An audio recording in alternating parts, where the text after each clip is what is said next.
Going Hard's Bay Bay, Register of Merit, Damn to Champion What a Day, Champion Gus, Champion Elrod, Champion Yellowbird.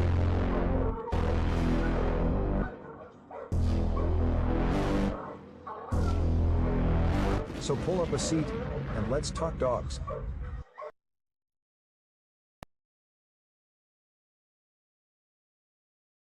The dog game is dying. Let's talk about the game first, not the dogs. It's the challenge of the wins, the competitive addiction, the thrill of the win, and the rewards of achievements. Losing only gives you the drive to come back. I learned to watch the winners, my motivation was there, my dedication was evident, now I'm a winner. The problem is the cheating to win, manipulating the truth, and then it's the all-out liars. How is this sharing our achievements with liars, cheaters, and bullshitters? We have lost the historical value of the dog game. We can't decipher the real from the fake, the lost is the cost. So I salute these dogs of going hard kennels for all that you've given me in the game. Let's talk about pit bulls. The history, the breeding, the maintaining and feeding, and the controversies surrounding the great hunts. Come interact with the legends, and ask questions, and listen to their stories as we talk about kennels and dogs of the past and present. Hosted by one of the game's most respected kennels, with over 40 years in the hunt, Going Hard Kennels Twin 1 and Twin 2, dogs like Champion the Debrat, the very first champion off Grand Champion May Day, the Dog of the Year, and Register of Merit. Champion Pretty Mama, 2-time Best in Show and 2-time Gamest in Show. Going Hard's Bay Bay, Register of Merit, Damn to Champion What a Day, Champion Gus, Champion Elrod, Champion Yellowbird.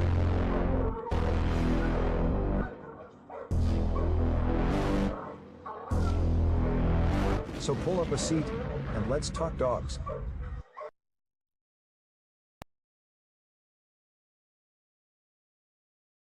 The dog game is dying. Let's talk about the game first, not the dogs. It's the challenge of the wins, the competitive addiction, the thrill of the win, and the rewards of achievements. Losing only gives you the drive to come back. I learned to watch the winners, my motivation was there, my dedication was evident, now I'm a winner. The problem is the cheating to win, manipulating the truth, and then it's the all-out liars. How is this sharing our achievements with liars, cheaters, and bullshitters? We have lost the historical value of the dog game. We can't decipher the real from the fake, the lost is the cost. So I salute these dogs of going hard kennels for all that you've given me in the game. Let's talk about pit bulls. The history, the breeding, the maintaining and feeding, and the controversies surrounding the great hunts.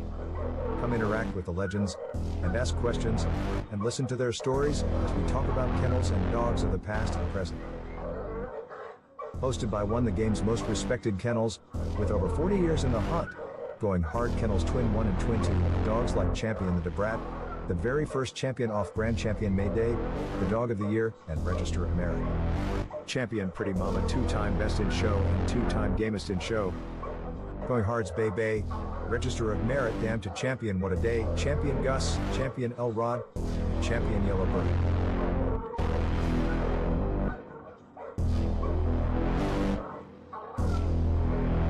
So pull up a seat, and let's talk dogs.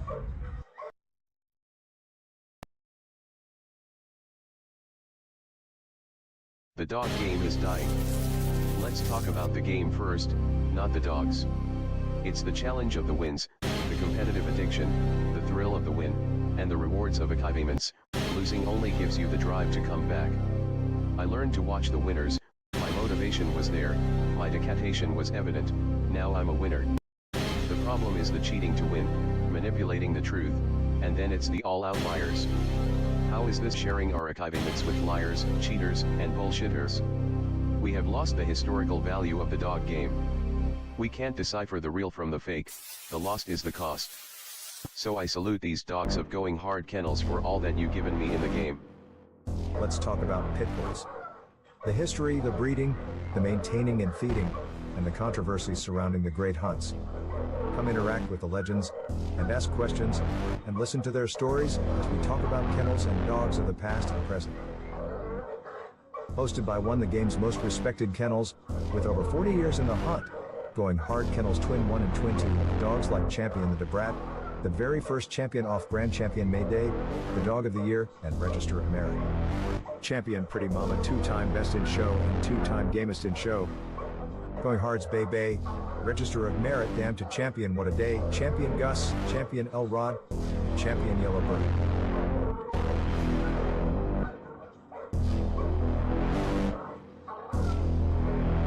So pull up a seat, and let's talk dogs.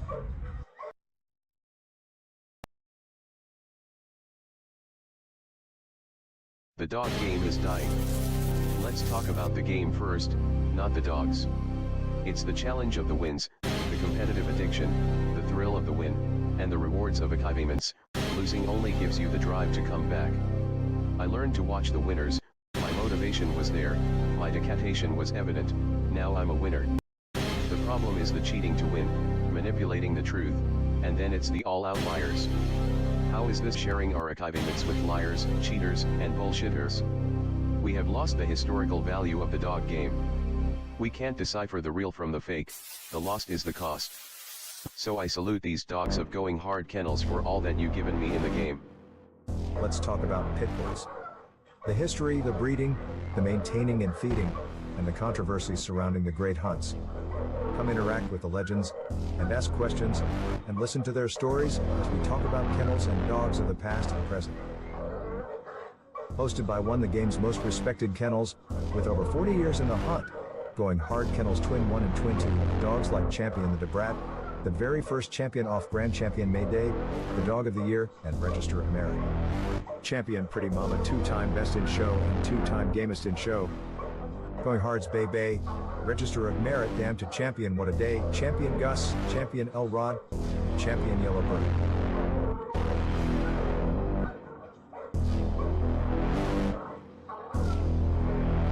So pull up a seat, and let's talk dogs.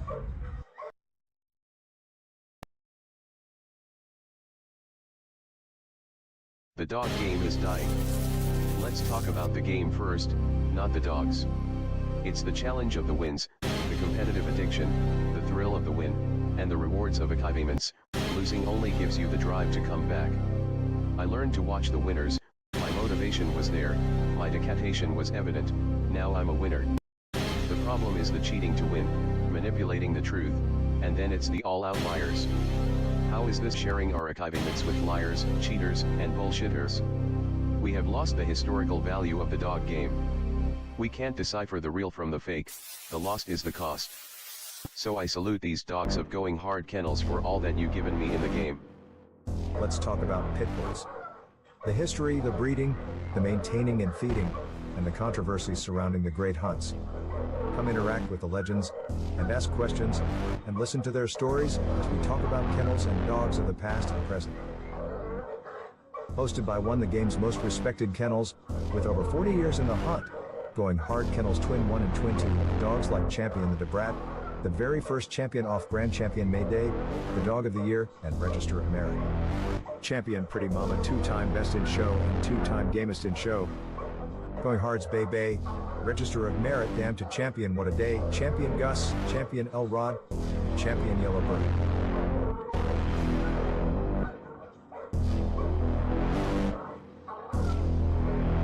So pull up a seat, and let's talk dogs.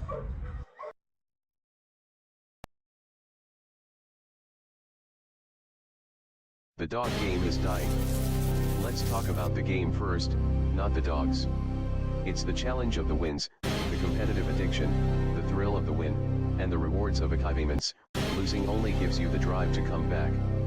I learned to watch the winners, my motivation was there, my dedication was evident, now I'm a winner.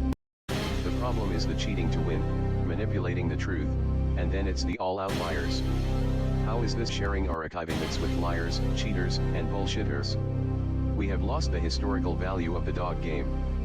We can't decipher the real from the fake, the lost is the cost. So I salute these dogs of going hard kennels for all that you've given me in the game. Let's talk about pit bulls. The history, the breeding, the maintaining and feeding, and the controversies surrounding the great hunts. Come interact with the legends, and ask questions, and listen to their stories as we talk about kennels and dogs of the past and present. Hosted by one of the game's most respected kennels, with over 40 years in the hunt, going hard kennels Twin 1 and Twin 2, dogs like Champion the Debrat, the very first champion off Grand Champion May Day, the Dog of the Year, and Register of Merit. Champion Pretty Mama, 2-time Best in Show and 2-time Gamest in Show. Going Hard's Bay Bay, Register of Merit, Damn to Champion What a Day, Champion Gus, Champion Elrod, Champion Yellowbird.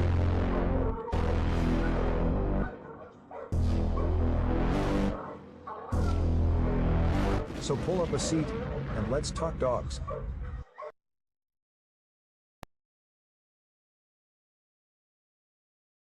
The dog game is dying. Let's talk about the game first, not the dogs. It's the challenge of the wins, the competitive addiction, the thrill of the win, and the rewards of achievements. Losing only gives you the drive to come back. I learned to watch the winners, my motivation was there, my dedication was evident, now I'm a winner. The problem is the cheating to win, manipulating the truth, and then it's the all outliers. How is this sharing our achievements with liars, cheaters, and bullshitters? We have lost the historical value of the dog game. We can't decipher the real from the fake, the lost is the cost. So I salute these dogs of going hard kennels for all that you've given me in the game. Let's talk about pit bulls. The history, the breeding, the maintaining and feeding, and the controversies surrounding the great hunts. Come interact with the legends, and ask questions, and listen to their stories as we talk about kennels and dogs of the past and present. Hosted by one of the game's most respected kennels, with over 40 years in the hunt, going hard kennels Twin 1 and Twin 2, dogs like Champion the Debrat, the very first champion off Grand Champion May Day, the Dog of the Year, and Register of Merit. Champion Pretty Mama, 2-time Best in Show and 2-time Gamest in Show. Going Hard's Bay Bay, Register of Merit, Damn to Champion What a Day, Champion Gus, Champion Elrod, Champion Yellowbird.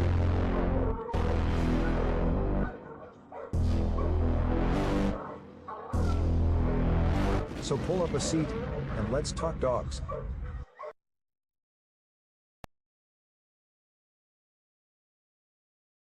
The dog game is dying. Let's talk about the game first, not the dogs. It's the challenge of the wins, the competitive addiction, the thrill of the win, and the rewards of achievements. Losing only gives you the drive to come back. I learned to watch the winners, my motivation was there, my dedication was evident, now I'm a winner. The problem is the cheating to win, manipulating the truth, and then it's the all outliers. How is this sharing our achievements with liars, cheaters, and bullshitters? We have lost the historical value of the dog game. We can't decipher the real from the fake, the lost is the cost. So I salute these dogs of going hard kennels for all that you've given me in the game. Let's talk about pit bulls. The history, the breeding, the maintaining and feeding, and the controversies surrounding the great hunts. Come interact with the legends, and ask questions, and listen to their stories as we talk about kennels and dogs of the past and present. Hosted by one of the game's most respected kennels, with over 40 years in the hunt, going hard kennels Twin 1 and Twin 2, dogs like Champion the Debrat, the very first champion off Grand Champion May Day, the Dog of the Year, and Register of Merit. Champion Pretty Mama, 2-time Best in Show and 2-time Gamest in Show. Going Hard's Bay Bay, Register of Merit, Damn to Champion What a Day, Champion Gus, Champion Elrod, Champion Yellowbird.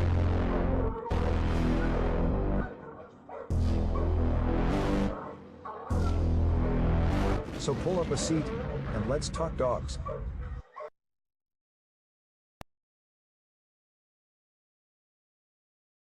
The dog game is dying. Let's talk about the game first, not the dogs. It's the challenge of the wins, the competitive addiction, the thrill of the win, and the rewards of achievements. Losing only gives you the drive to come back. I learned to watch the winners, my motivation was there, my dedication was evident, now I'm a winner. The problem is the cheating to win, manipulating the truth, and then it's the all outliers. How is this sharing our achievements with liars, cheaters, and bullshitters? We have lost the historical value of the dog game. We can't decipher the real from the fake, the lost is the cost. So I salute these dogs of going hard kennels for all that you've given me in the game. Let's talk about pit bulls. The history, the breeding, the maintaining and feeding, and the controversies surrounding the great hunts. Come interact with the legends, and ask questions, and listen to their stories as we talk about kennels and dogs of the past and present. Hosted by one of the game's most respected kennels, with over 40 years in the hunt. Going hard Kennels Twin 1 and Twin 2, dogs like Champion the Debrat, the very first champion off Grand Champion May Day, the Dog of the Year, and Register of Merit. Champion Pretty Mama, 2-time Best in Show and 2-time Gamest in Show. Going hard's Bay Bay, Register of Merit, Damn to Champion What a Day, Champion Gus, Champion Elrod, Champion Yellowbird.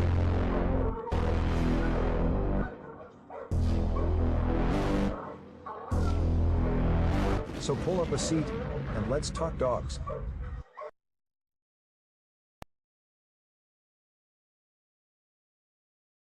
The dog game is dying. Let's talk about the game first, not the dogs. It's the challenge of the wins, the competitive addiction, the thrill of the win, and the rewards of achievements. Losing only gives you the drive to come back. I learned to watch the winners, my motivation was there, my dedication was evident, now I'm a winner. The problem is the cheating to win, manipulating the truth, and then it's the all-out liars. How is this sharing our achievements with liars, cheaters, and bullshitters? We have lost the historical value of the dog game. We can't decipher the real from the fake, the lost is the cost. So I salute these dogs of going hard kennels for all that you've given me in the game. Let's talk about pit bulls. The history, the breeding, the maintaining and feeding, and the controversies surrounding the great hunts. Come interact with the legends, and ask questions, and listen to their stories as we talk about kennels and dogs of the past and present. Hosted by one of the game's most respected kennels, with over 40 years in the hunt. Going hard Kennels Twin 1 and Twin 2, dogs like Champion the Debrat, the very first champion off Grand Champion May Day, the Dog of the Year, and Register of Merit. Champion Pretty Mama, 2-time Best in Show and 2-time Gamest in Show. Going hard's Bay Bay, Register of Merit, Damn to Champion What a Day, Champion Gus, Champion Elrod, Champion Yellowbird.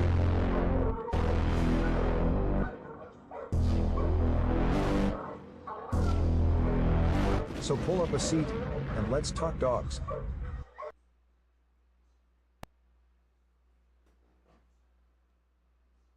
The dog game is dying.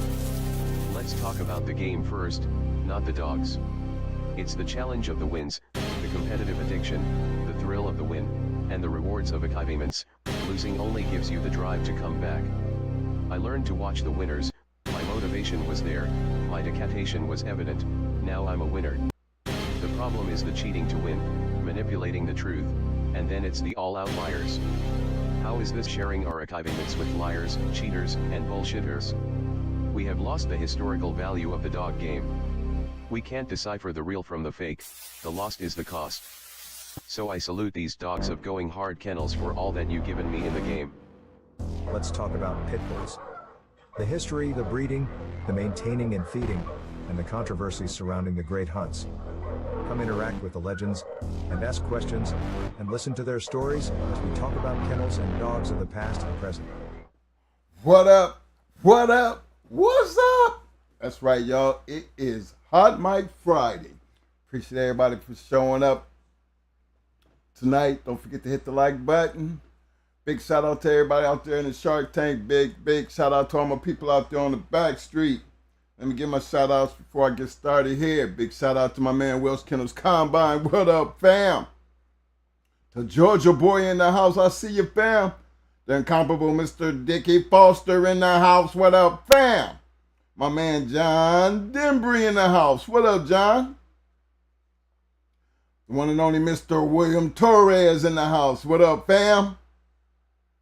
Big shout out to Talk of the City Kennels. I see you, fam. The one and only Mr. William McNeil in the house. What up, fam? The incomparable Eli Monsters in the house. What up, fam? Yo, in the woods 456. What up, fam? Big shout out to Melee News Suspect Kennels in the house. What up, fam? Big shout out to my man Hart and Finney's Kennels. I see you, fam. Excellence 3 in the house. What up, fam? The one and only Mr. Burning Star. I see you, fam. Yo, the Dog Father's in the house. What up, fam? Yo, K-Walk, what up, fam? Again, appreciate everybody for showing up. Yeah, all I'm going to tell y'all, you need to get your pens and your paper and pad. Because, you know, when we start talking about conditioning, it's one of them kind of things that everybody has their way of doing things. But in the end, the results of the conditioning program will always show its true colors. Now, we learned from a lot of different people.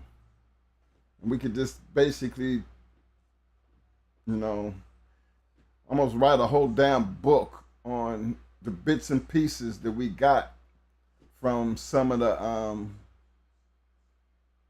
OGs.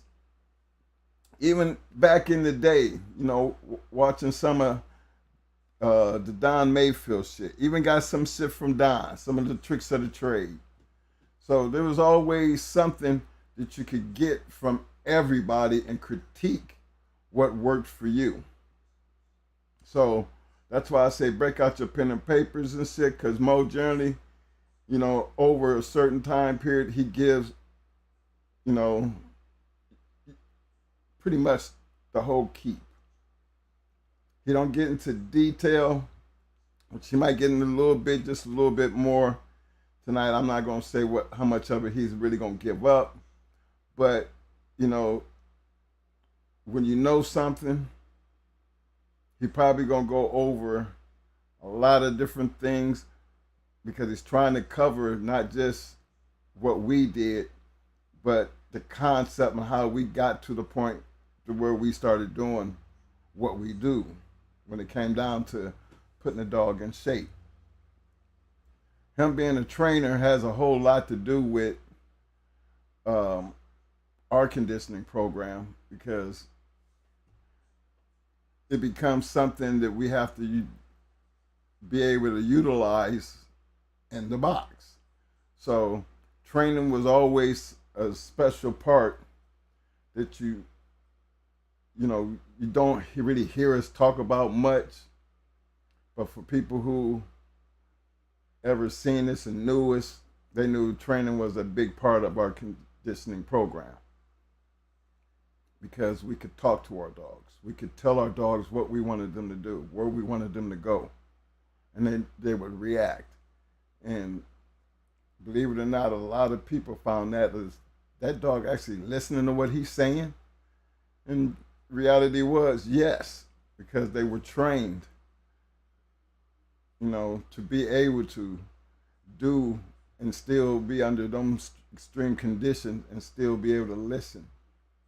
So that's just one of the things I thought I'd throw that out there, get y'all prepared for, because, you know, he gives up a lot when it comes down to these conditioning, but he just don't like have it all written down and all that other shit. There's just certain things, if you just follow along and you have some kind of ideal, you will pick up and be able to fill in the gaps. So I'm just letting y'all know straight up front, this is the show where you're going to actually, instead of it being broken down over a couple shows, is coming directly right at you. And other thing I wanted to talk about, I seen a pit bull on a video. Now y'all know we train dogs and we deal with Malinois and shepherds. And I seen a pit bull, and I think he had to been about 48, damn near 50 pounds. I seen that bad boy jump, literally clear the whole, it had to be at least 30 feet. I mean, he took off like a Malinois would. Now, our Malinois, we train them to climb fences. And I don't care how big a fence is, he's trying to get over that fence and walk down the other side and jump off. So they're trained to jump at some serious distances. But I've seen plenty of them run up a wall, just the ability to run up a wall. But that was my very first time ever seeing one jump that far. I mean, and when I say he jumped, it was a beautiful jump, and he landed. He nailed the landing. You know, always look at it like Malinois, you know, and Shepherds, they're built, you know, to take on that impact, because it's the down, you know, coming down that can hurt a dog. You know, I've seen some terrible things happen to them trying to clear them distances. But for that big dog to land the way he did, and so perfectly, in the way he tucked his hind legs in as he came to the landing spot, it was just amazing to see the dog do that. You know, because I'm a true believer in there's certain things that dogs are more equipped to do. And jumping at that distance just wasn't one of the things I ever thought would be healthy for a pit bull to do. But damn, that was impressive to me. For those who haven't seen it, I happened to see it when I'm just looking through the YouTube at some of the shorts, and I just seen that, and I thought it was so amazing how that pit bull, as big as he was able to clear that distance the way he did. But other thing I wanted to talk about is the dogs and understanding, before we get into the conditioning situation, everything that led up to why you're conditioning a dog for competition.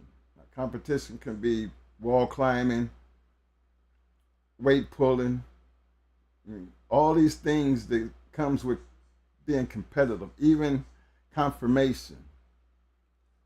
One of the things that I always felt it was necessary, like in any sport, you have to prepare yourself for what you're getting ready to go through. You know, all sports have some type of preseason workout. They prepare you for what you're going to actually be doing. And some of them workouts are a little bit harder than others. You know, when I coach football, our preseasoning journey led up to a lot of hills, a lot of running, you know, because we're preparing our bodies for what we're fixing to actually start executing when we say all out. So you have to prepare yourself ready for what that all out was. The Marine Corps did the same thing. Before we went to the Crucible, you know, you was up every morning, you know, getting ready for that physical training. And that physical training led up to us being able to even participate in the Crucible. And even that alone, there was a lot of guys with all that training that still couldn't make it, because it was more than just a physical thing, it was a mind thing. So, and even in wrestling, we didn't really get on a weight program as far as regular people did as far as weights, because we weren't trying to be muscular, strong people that way. We was endurance type training. Andy Daniels, I tell you, you know, probably heard it before, but Andy Daniels was the national champion at Ohio State, and he was our wrestling coach our senior year. Well, assistant wrestling coach, but, you know, just to have him there, learned a hell of a lot, and it took us a whole lot further in our senior years. Took us all the way to the state finals. But he had this crazy way of doing things. I mean, down the weights, I used to have to carry my brother up 3 flights of steps and then back down. And then when I carry him up, then he had to carry me up.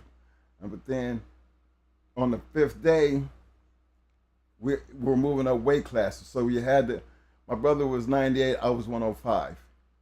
So now Mo is carrying the 112s and I'm carrying the 126s up that same flight of steps, all the way up and all the way back down. And we had to do that before practice even started. We started out 3 times, 5 times, 7 times, 10 times. And that we were doing that before practice started. But by the time we got into the middle of the season, we was knocking that shit out like it was just get it out the way and let's get started. So there's so many different ways in preparing the body to be able to accept when you're trying to put in your all-out effort into what you're doing. And again, the mind has a whole lot to do with that, because the body will quit long before the mind will. And we always thought like that when it came to the dogs. Because, you know, we're taking our experience and turning our experience of the things that we've been through, and we just applied it to the dogs. And I guess that's easier to said than done, because as trainers, it's basically the same thing. Even when it came down to aggression, you know, it's a difference when you want a dog that's aggressive and then you want one that's still a killer. An aggressive dog, he'll do that bark thing and he'll hesitate, you know, and I've seen them, and you let them go and they'll hesitate because you're swinging at them and they just, you know, they trying to pick their spot. Or a killer, he's going to jump in there regardless of what you're swinging on, and whatever it is you're swinging with, he's all out trying to get there. Once he gets there, he's got that under control. He's going to some place to where he can hurt you. I mean, like, we train our dogs to attack the hand. If something, you got something in your hand, they're going to attack that hand. And they're going to be all out to get that whatever's in your hand out of your hand. And if you hit the ground, then they're going to be going to some of them bad spots. And their ability and aggression to get there without having to think how to get there, because we do the thinking for them. And that's the thing about conditioning. You condition a dog physically, but you also want to condition a dog mentally. You know, those things are so important in all aspects, and as simple as it sounds, so many people look beyond that. When if you think about it, it's done like that in all sports, all types of competition. The mind is the key. As long as your body is physically able to keep up, your mind's not going to let you quit if it's not in you to quit, regardless of what your body feel like. And I think that's that inner thing that cause that adrenaline in the flow and make people kick into that extra mode. Like we've had many times where we've seen our dogs get their second win. You know, and that second win, you see a whole lot different dog from what you've seen before he had to take that second win. That second win was almost like a new gear. And then that new gear is basically built on all the anxiety part is gone. You know, all that workout, now you're finally in there, you're on full blast. Then it's time that, you know, that time they hit that wall, and you go ahead and let them get beyond that wall. But then that, you know, that second gear, that, you know, that second gear is always going to be better than what they started at, because now the anxiety is gone. They done found their way, and now that's when the torture begins. So those are some of the smaller things that's important when we talk about these things, because these are things that we're looking at prior to even getting into the conditioning program. There's always that preparation beforehand. You know, it's almost like having a playbook and everybody's in the locker room and you're giving them the playbook and telling them this is here's the game plan. And based on the game plan, this is the work we're going to be putting in, and this is what we're going to be expecting out of you guys, you know, to accomplish and 130% all in. So I talk about that pre-keep And y'all hear me talk about it a lot more than Mo does, because I generally am the one who's basically doing like a pre-keep. Because, I'm a true fan of just making sure they're ready. Most of the time, they would always taken off the big yard, taken away from all the headaches and everything that was going on. And now they just to themselves, because that's what's going to be happening. They're going to be by themselves and not going to have to worry about what was next to them. So they had that comfort where they didn't have to worry about a bunch of dogs around them, a whole bunch of noise. And that pre-keep situation was always, getting them up, making, they had the blood test, the worming, whole bunch of family love, because now it's hands-on.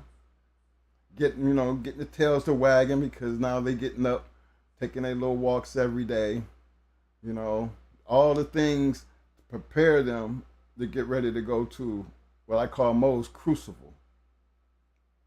So I was always making sure that the mind part was right.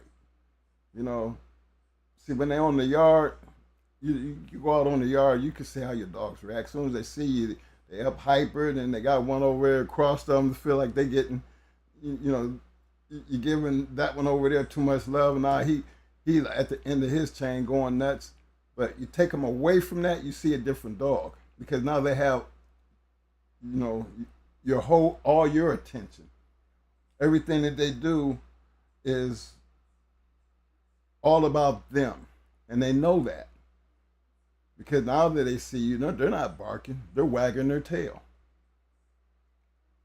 And that's what I always worked on, getting them mentally prepared and having that love, so when they do start that grueling process, that their mind's already set into the next part of what's fixing to happen. And I think a lot of guys, kind of like missed that. Now remember when we was on early in the game, when I first seen a dog, I think, we were on James Edwards' yard, and he had the dog with that big ass weight collar on, and it was in this little box all by itself away from everybody else.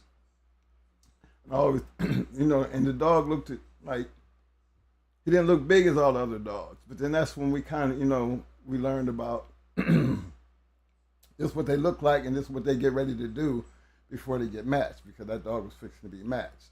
Can't remember what dog it was. Don't even remember the dog's name. But that was intriguing to see that. And then actually see one being matched and being a part of a match. And this was long before we got in Ohio to really realize what a real conditioning program was supposed to be like. And then you got around a real dogmen that gave you a chance to see their work and how they accomplished what they did. I always felt it was a blessing, because when it all goes around and comes back, I can remember all of them talking about, damn twin, you're hard on you're a little hard on them, ain't you? Something might have been totally different what they was teaching us or showed us, but it was always came down to the results in the end. And then us being able to tell them why we did things the way we were doing things. And they kind of, started wanting to implement some of those things into what they were doing. Because again, one thing they all respected was the fact that we knew how to train dogs. And then once you got a chance to see what that looked like, it was that extra that added to what we were doing. And so not everybody that have these dogs can become a trainer. But then there's a lot of us out here who could train dogs, who understood the concept and actually implemented a lot of that into their conditioning program. Because talking to a dog at the a time where he needs that extra help because they can hear you. And when they hear you and they're paying attention to you, you can see them because they're looking at you. You know, and you'll hear Mo, you've heard him say it plenty of times, he was always like this, where they could see him and they could look at him and point and, hey, right there, go right there. And they would do all they could to get right there. So conditioning is where all that kind of started it, but that pre-conditioning program was the most important because a lot of things changed, not just their housing, but their feed. You know, so many things changed prior to that conditioning program that they have to get accustomed to prior to that. And that's one thing that I thought I'd throw it out there because I know Mo coming right in and he gonna just jump right in it. And then he might actually go over it. But just in case he don't go over it, I'm gonna go over it because that pre-keep, it was something that I dealt with, and yes, it was very important because I knew what they were getting ready to go through. And I always made it a point to prepare them for that. And another thing that I think was important is a team concept. The team concept, when I say team concept, you know, and our kennel, you know, Mo, he does one thing and I do the other. Believe it or not, the dogs know the difference. Even though we was twins, the dog knew my voice, and they knew the difference between my voice and Mo's voice. And that definitely, I always felt that my time that I spent with them in their pre-keep had a whole lot to do with the time of the competition, where I could talk to the dog and the dog would hear me. You know what I'm saying? I mean, literally hear me, because there's certain things I'm going to be saying as far as their mental capacity in their pre-keep, that they would be used to hearing me say. You know, like I would be most second, but I would never stand in the same corner. When Mo has him in the corner, even though I'm his second, when it came time for scratching, I would not be in our corner. I would be over on the other side. So wherever action was, I would be to where that dog could hear me.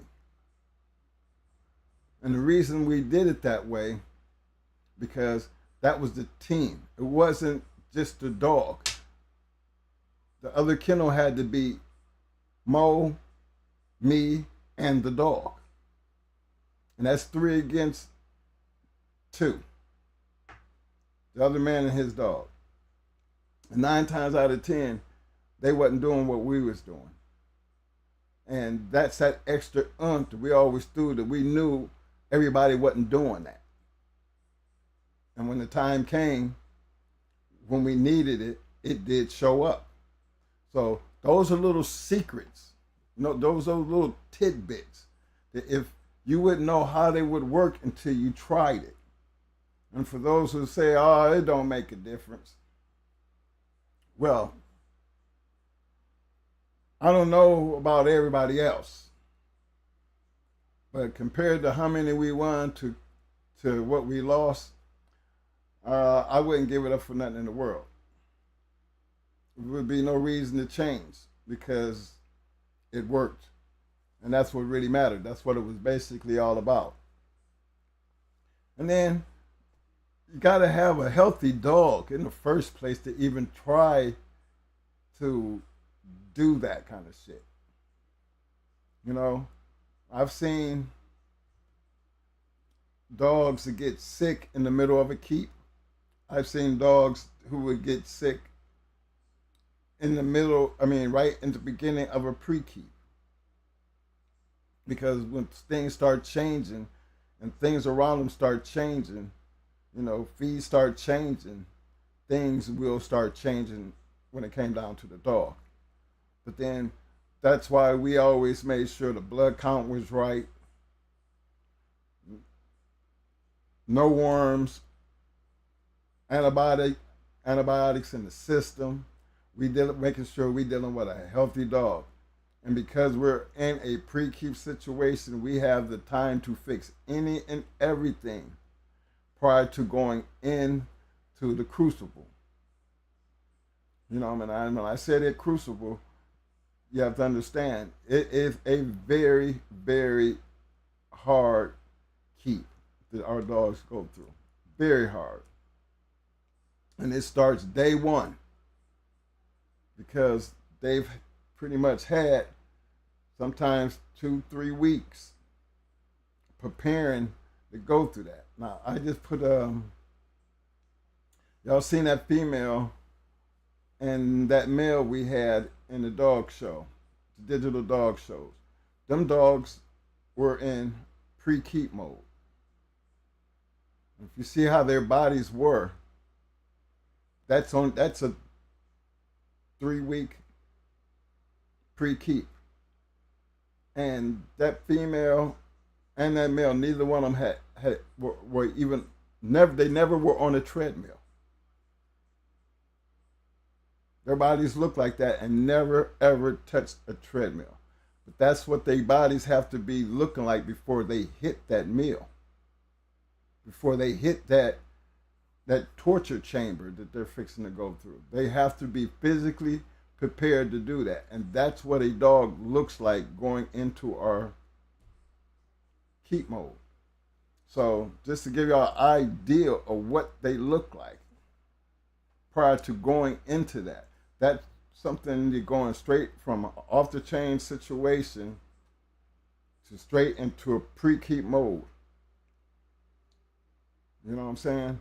Straight pre-keep mode. And how do I usually get them like that? Well, it's those times that they getting all the loving in the world, but they getting that weight. They getting to have to pull those weights.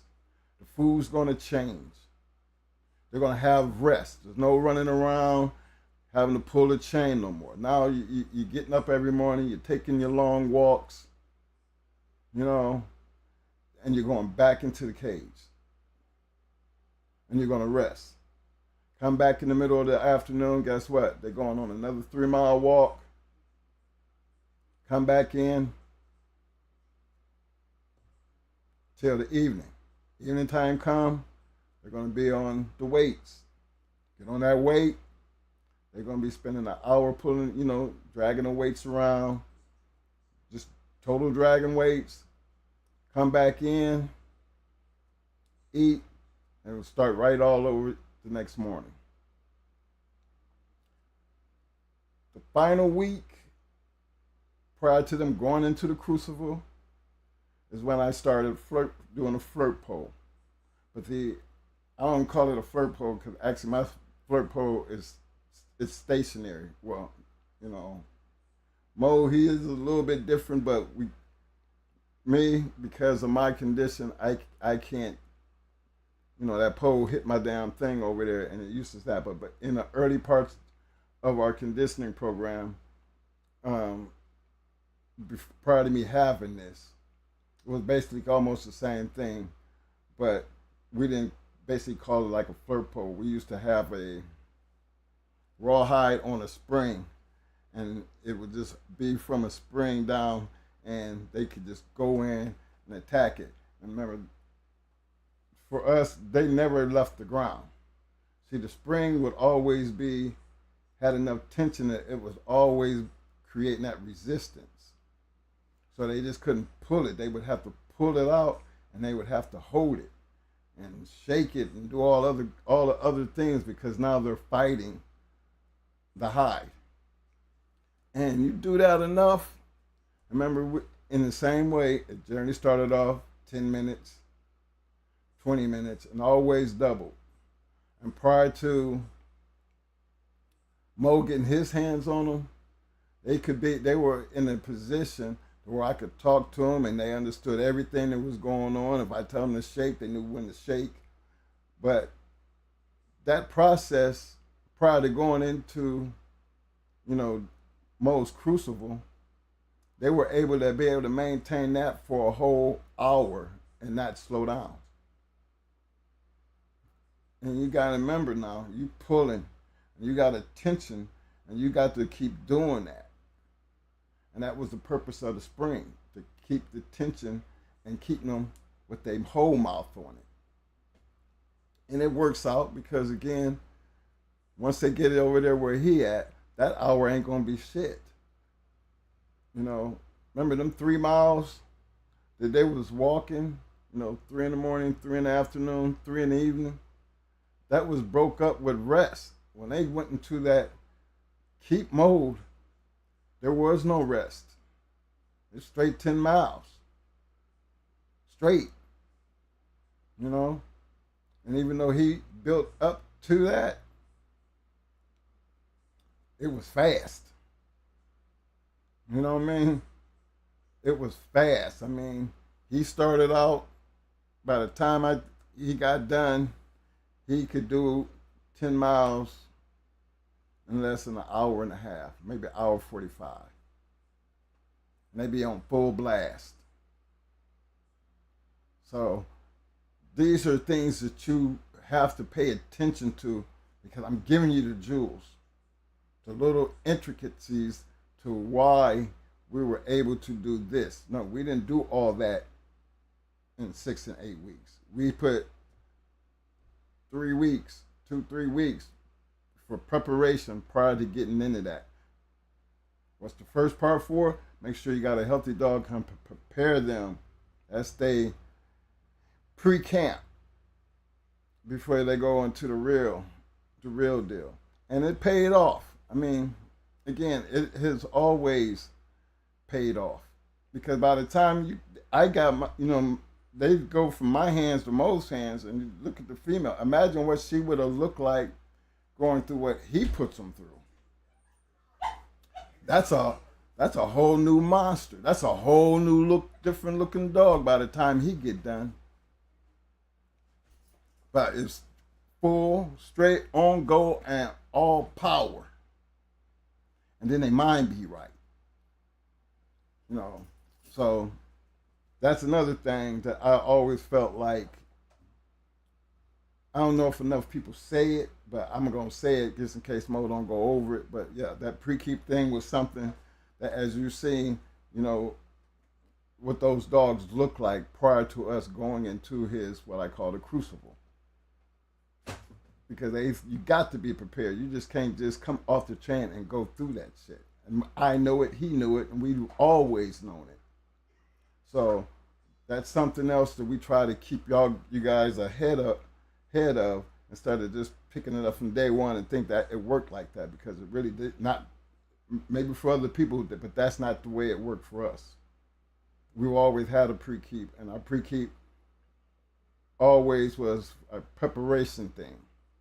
And that's what they look like prior to him getting going in, doing. Because at this point in time, by the time he gets them coming out of that situation, they should be prepared to take on everything that he's fixing to introduce.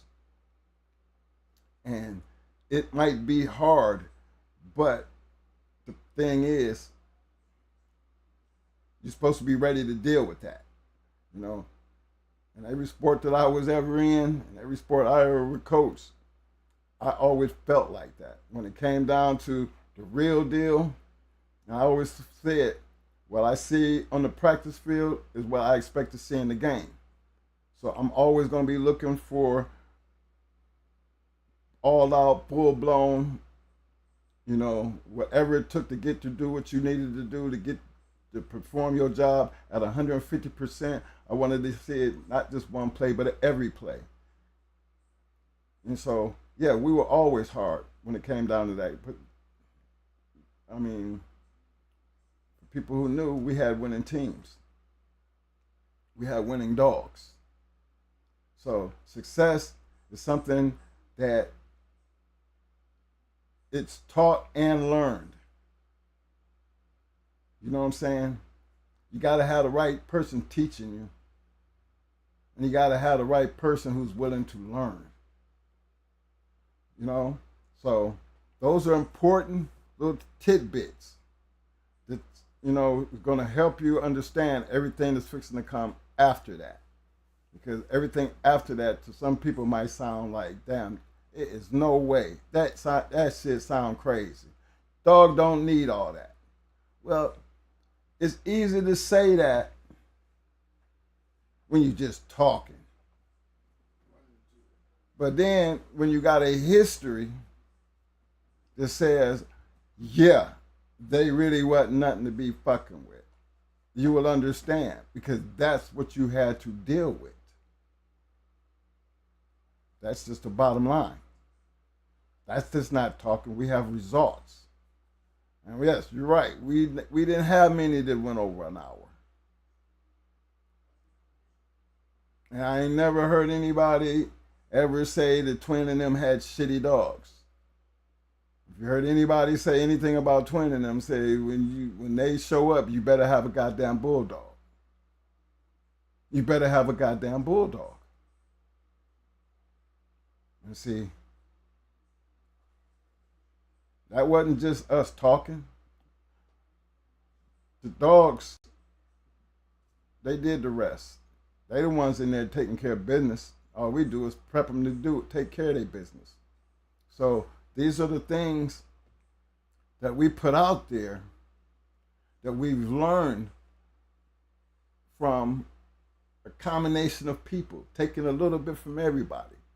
I know Mo told y'all about the reason I said the Don Mayfield thing, because that little trick, see, Don used to bring a dog back and set it up on his leg a certain type of way, like a starting block. Almost had a dog sitting in his lap. And see, Mo told me he was I'm gonna do like Don Mayfield. You know, and he was right. And anybody who ever seen Mo do it, he tell them where he got that from. Because we wasn't, we never was ones that had dogs walk scratches. Never had a dog that ever had to walk a scratch. We training the dog to scratch. He say scratch, and anybody who knows know that you don't have to tell a, why you do that? You don't have to tell a dog that. Well, y'all don't have to tell a dog that. They don't need that, well, then they don't do it. But for us, we tell them to do exactly what we want them to do. As long as I'm telling you to scratch journey means you run your ass over there and you hit. And that's what we be expecting, and that's what you see. I wouldn't give a damn what the situation was. You wasn't taught to walk. When you heard the word scratch, that's what it meant. Fellas, think about it. It's a mind thing. For those who always got that little bullshit, you don't need all that. Well, look, you show me what your record look like. Let me tell you what my record look like. Because everybody, whoever stepped in that box, felt like they could win. Everybody, whoever stepped in that box, thought they had a good dog. So we don't never take that away from them. Always gonna respect that. But what we telling you, this is why people say that the shit that they say about going hard kennels. Because not only do we have good dogs, we had a badass keep. Good team with good dogs with a badass keep is why our record was what it was. And that's how everybody else that was around us, that we learned from, they all in some type of manner, had that one thing that attributed to everything that we was able to do. What we did was sum it all up and make it our own. What we're trying to do tonight is put that out there, and not just how we did it, but how we learned it and things that we've seen and other people's success with their own keeps. The one thing I noticed about everybody else that we just wasn't going for. Mo was always the guy who spoke about pace. Always. I'm going to tell you where he got that from. United States Marine Corps. Because see, as wrestlers, I was one that would always go in, muscle you up, slam you, and then pin you. Mo was a takedown artist. He was one who would get in there and he led the state. He had never been taken down. Never. His whole senior year on his run, he would beat his opponents by running the points up, by going in, doing a quick takedown, and then letting them go. And just run them up. So there was a difference between what he was doing and what I was doing. When we got in the military, things was a little bit different because now you got a bunch of people and we're all supposed to be working out on the same type of program. But the program was a little bit different based on who was actually participating in the program. And we had this little bitty ass drill instructor. I'll never forget his name. His name was Sergeant Mobley. Little bitty dude. Now, we're small. He was smaller than us. And he said, because y'all are so small, y'all got to be better than all these other people. And he pushed us. I mean, when I said he pushed us to be faster, stronger, hit harder, and act more crazier than everybody else in the platoon. Do things that everybody else not willing to do. I learned that from that little bitty man. And that's when I took, this little motherfucker, everybody else jumping off a rappelling tower with ropes and shit. Nah, this little dude, he jumped off the rappelling tower with nothing. Just jump off, boom, and roll. Before we left that, we was doing the same thing he was. As high as it was. Because he had gotten our head that there was nothing that we couldn't do. I know it might sound crazy to some of y'all, but you know what? We was doing 120. I think Mo beat me out. He did 120. I think I did 115 sit-ups in a matter of 1 minute. Yeah. I did in a matter of 1 minute. I think I pumped out 45 pull-ups. Pumping them. All behind this one little crazy ass drill instructor. Oh yeah, and that's another thing. Punching you. He felt if he could build our body up, right? You know, he was that confident, that we took everybody in the platoon. And we had Staff Sergeant Scott, Staff Sergeant Odell, and Staff Sergeant Sadate. And Sergeant Mobley. Sadate was the last one. Sadate was the Hawaiian, karate expert, taught the self-defense thing that, hit you one of them, But we had to take shots from every drill instructor. And as they went down, the people who was dropping out, you got up higher in class of who was doing the punching. It got down to me, Mo, and this little dude named Arnold. And the last person, before we got to the final part of the punching, now that's a whole lot of punching. And these punches are straight punches, not to your face, but right there, in your stomachs. Scott went through. He had a pretty tough punch, but it wasn't really nothing. So they brought Sadate in, and he come in, big boy. I mean, I'm talking about this man, all muscle, like a Samoan supposed to look. I'm gonna put it like that.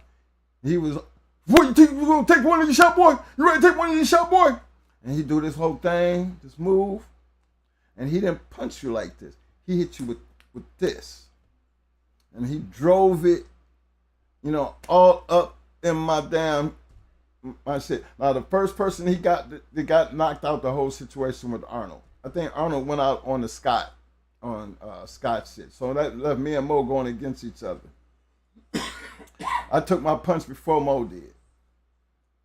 And I swear when that man hit me, I remember I seen stars. I know I was knocked out. I don't remember having to gasp for air or nothing. I don't remember that. I don't remember none of that. All I remember is waking up and, them standing over me and like asking me if I was all right.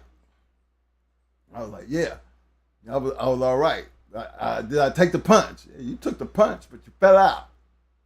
Okay, so I'm standing there. I was telling Mo, don't do it, Mo. Don't do it, bro. Don't do it. But Mo stood right up there, man. He brought Mo to his knees. But Mo didn't fall out. Mo didn't knock out. Mo took that shot on. But he said, boy, I got to give him another one. And Mo was like, nah. They was like, nah, you gonna kill it. But yeah, that's the kind of crazy shit that we never forgot. Going into the Marine Corps, being all the hype from the wrestling and shit. I know my brother weighed 98 pounds and I wrestled 105. By the time, let me put it like this, I used to still have to lose weight to make 105. So I would get up to like 117 and then lose before the next match was on a Friday. I think Mo was getting up to like 110. Because you didn't seem like you had to work that hard to make weight. I was having to go all in the steam room and all kinds of shit. But all that shit, that helped us make it through that process. So we knew how it was to have to lose weight because we were wrestlers. Well, the Marine Corps was just the opposite. It wasn't about losing weight. It was putting on weight. So that whole process, by the time I got out of there, I was 140 pounds. Nothing but straight muscle. A whole lot of wind. A little bit crazy. And so imagine taking that way of thinking and applying it to your dogs. There's nothing your dog shouldn't be able to do. There's nothing I shouldn't be able to see a dog do that in the ring that I didn't see in his keep. And that's why I say get your pen and papers together. Your pad, get ready. I'm going to turn this over to Mo and he's going to get out and he's going to fill in some processes. I want to give a shout out to my man Melee, new suspect Kennels coming in with a 5-piece. He said, OGs keep scratching. Love what y'all got going on for sure. Love you too, fam, with the big heart from Going Hard. Big shout out to my man Scratchline News. My man Tony Wade. What's up, bruh? Fam in the house. Now these was people. Now I'm going to give my big shout out to Scratchline. I mean, for y'all who don't know, I'm going to just let y'all know. Scratchline and my boys over at Gameville and all them other names, them boys right there was our proteges. If you tell me that what we was doing couldn't be reduplicated, let me explain something to you. Check their history. Check their background. See what they was about. They could get up here and tell you what happened after we stepped down and when they stepped up. Did shit change? Shit didn't change. That's why I'm going to put it out. My man Tony Wade, there's nothing more I can say about the legendary Tony Wade. Seeing the work, he watched us grow. He was right there. You know, his history speaks for itself. We wouldn't be calling him a legendary Tony Wade if If you don't know, you need to know. Go back and watch the show.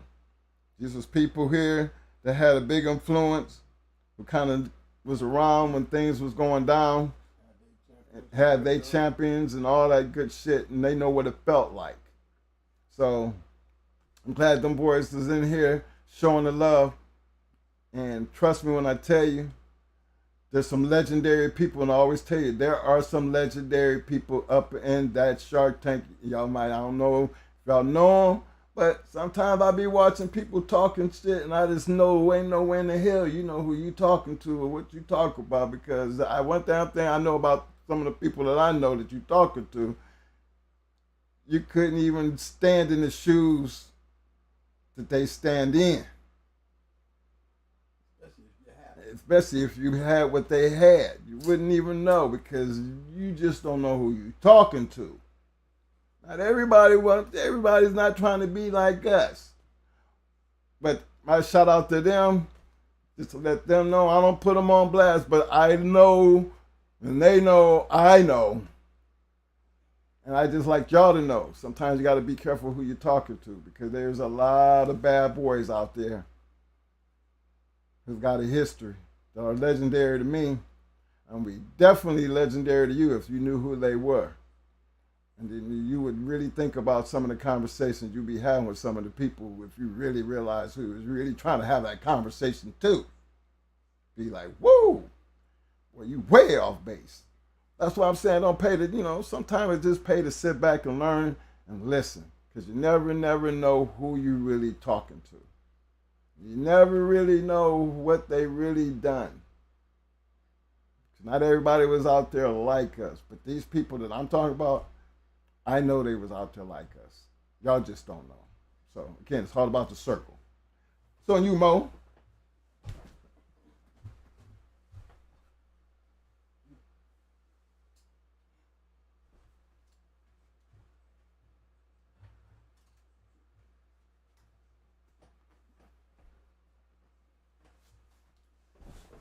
What's up?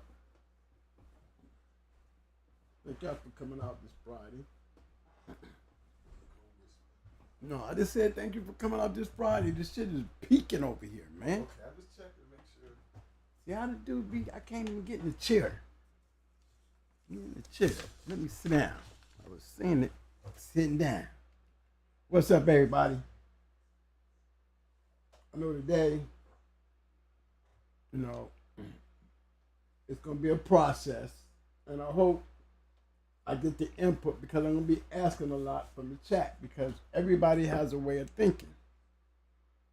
So we're gonna do this on an aspect where everybody has input. It's like us being around a lot of the great kennels where we got a chance to see it in action, to want to know how it got to that. We can do the same thing in this room and don't have to be standing there to see. Just get on the bus and let's go back here and let's go hang out. You understand?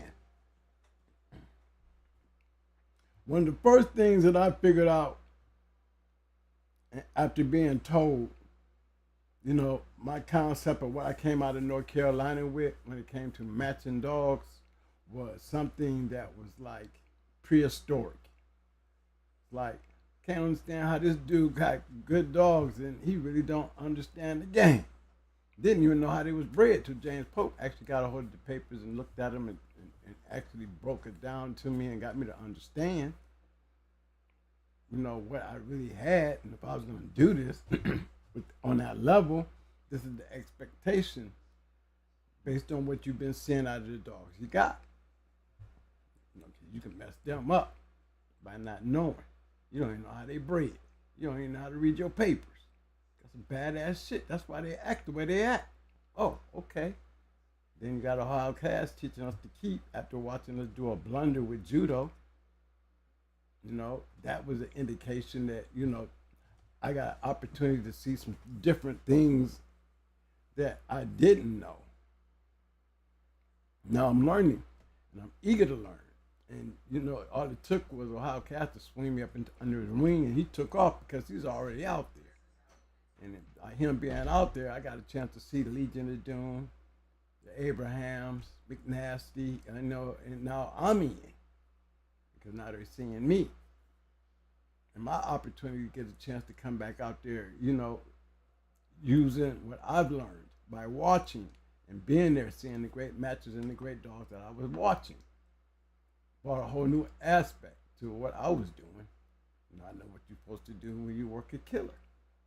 See, the whole thing and the most important thing about conditioning to me as a whole is understanding. That's rule number one, understanding. And to understand a keep and conditioning of a dog, you are the coach. Everybody say, well, all dogs can't be conditioned the same way. Well, we can say that, but if you're looking at the big picture the way I see it, I look at the dogs as a football team. Now, I have receivers who are out there to receive and catch. I have blockers that are there to block and protect on my offense. I got my linebackers that are to do the linebacking on my defense. See, they all have these different positions. To me, that's like different styles to do the same thing, regardless of what it is in their position, to perform game day. Now, my receivers, they have receiver coaches that can do strictly things that's training for receivers, linebackers, linemen, quarterbacks, D-backs. And they all have a different way of training these people for those type of positions. Okay? But what it all boils down to when you bring that team together, it's like bringing the kennel together and what they didn't put together with these different dogs. The main thing was they were conditioned for that game. Every single one has to be conditioned under the pretenses of winning in that game, being prepped to be prepared for that game. That's what brings, regardless of how you do it. As long as you're there to get it done on game day, it's your responsibility. It's your responsibility to put the starters out there. It's your responsibility to make sure those starters are properly prepared for battle. What? I didn't do anything. I didn't move it or nothing. It was just over here messing with me. Because it was moved. That's why it was caught. Oh, no, it was caught like that from the start.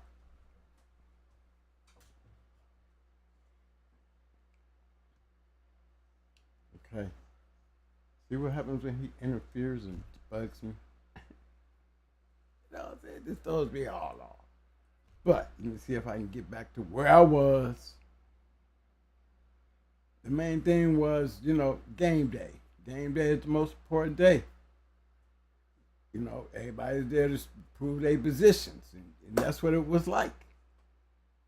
Now, how do you do that? You do that through practice and understanding what is the practice for this receiver, to this DB. What is your plan to deal with these different positions, these different traits? Being that they all can't be trained together, what is the understanding that you have to understand? When you know for this certain position how to train that receiver or train that linebacker. You have to have understanding. You're the coach. Understanding, very important to understand so you can get the proper work that you need out of that particular dog. Because like you said, all keeps aren't the same, but all keeps boil down to the final answer. Game day. All your mistakes, all your rights, all that's going to show up on game day. So either though you may prep them, but you're prepping them for the same thing that they're all going to have in common. The bottom line. Care how you get there. It's the bottom line when you're there. Were you prepped properly to win on game day? Regardless of who you play. Remember, any given Sunday, somebody can lose. Best team. Very seldom do they go through the whole season undefeated. Most of the time, they be losing to the sorriest team in the league. Can afford a loss here or there. You know what I'm saying? But that's all boiling down to game day. That's how you lose. Not being properly prepared. Or you're going up against a powerhouse and your chances of winning is not going to be all that good, but you're there to see. You might win. Because most of the time, I would think anybody who's stepping inside them walls with animals for some type of wager feels they have a chance to win. Regardless of how they got there, how they conditioned. Dog, that don't mean nothing now. It only means something to the person who's standing there controlling his player. Did he do it right? How did I lose? When I lose? Did I get beat by just a damn good dog, or do I have excuses? Or what I could have done better? Or what I should have done? All comes into the part of understanding what you're doing. So that's the most important thing to me when it comes to putting a dog in a keep. Whether you're starting off from a pre-keep, got to first make sure that you got a competitive dog. And if you've been playing that game where so many young guys are playing, in my latter years of leaving the game, I started understanding they don't want to see their dog do nothing but be on top. You know, you got everybody trying to get a pandy. Everybody got to see a killer. And start finding out, you know. When you get there game day, it's the first time you ever seen your dog in a bad situation, then you got a problem. Because now you're dealing with something in your game that you didn't prep for or prepare for. You're seeing something that you never seen before. That's that part of understanding. When you bring in the right one, you better make sure you got an understanding that you can see anything possible for free. Sometimes you might get to that point, you're looking at something for free that ain't wise to be using if you got to put some money on it. You see a different outlook. So why wait till you go see it with money on it when you can take a peek and test it before you put why it's free? So that's always understood when you have the best of the best. Sometimes you can take the best and it seems like they're wiping out everything. It's not the point that you constantly trying to put something on the damn thing they see and get beat up. You know what I'm saying? It comes a point where sometimes you might have to find that out by putting a wager there. But you just better make damn sure while you was in there taking shit out, you was taking out some good shit on the way. To put yourself in a position that you know what it looks like for your dog to be on a good dog, a bulldog, a prospect. That's the last thing that I would want to make sure of if I'm making the final decision. You know, that's why it was hard to get good, you know, dogs off our yard because we were always putting the best on there. And if you couldn't get past the best on our yard, then, you know, you just didn't make the startup. You know, you're getting game tested now, and you're getting put in that position to see if you even got a place to go back to. Because what else do we have to lose? It's free. But what am I taking back if I can't use it?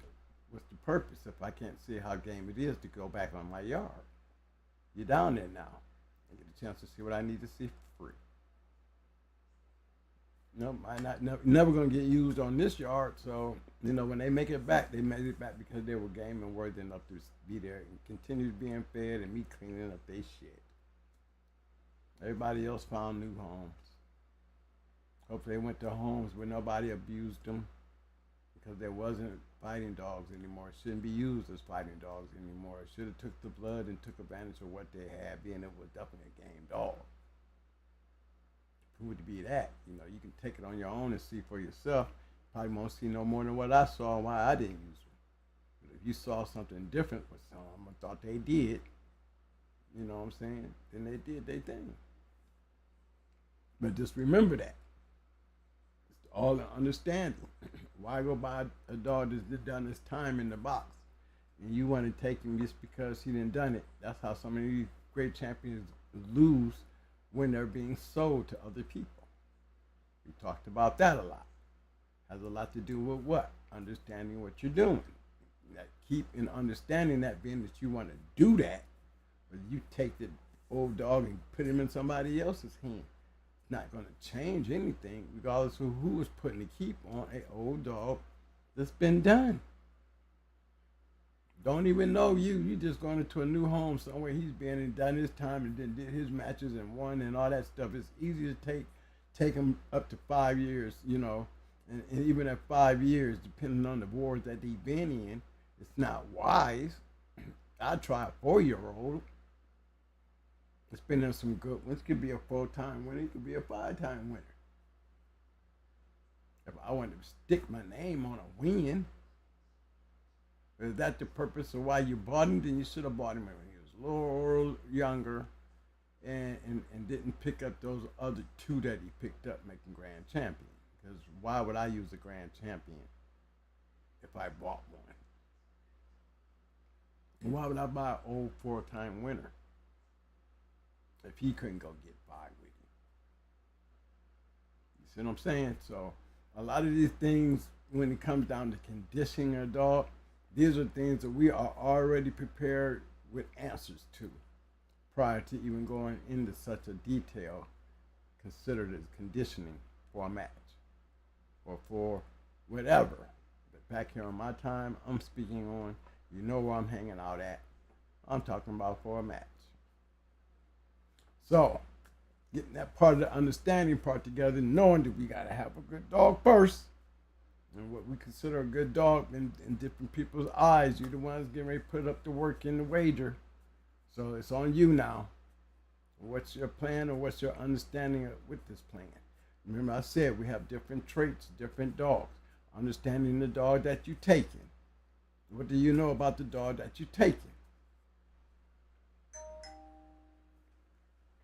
Is he going to be a game dog? Is he one to like to settle down and just work his hand and play along until they get into a situation where they can take over? Just dinging. Hold on.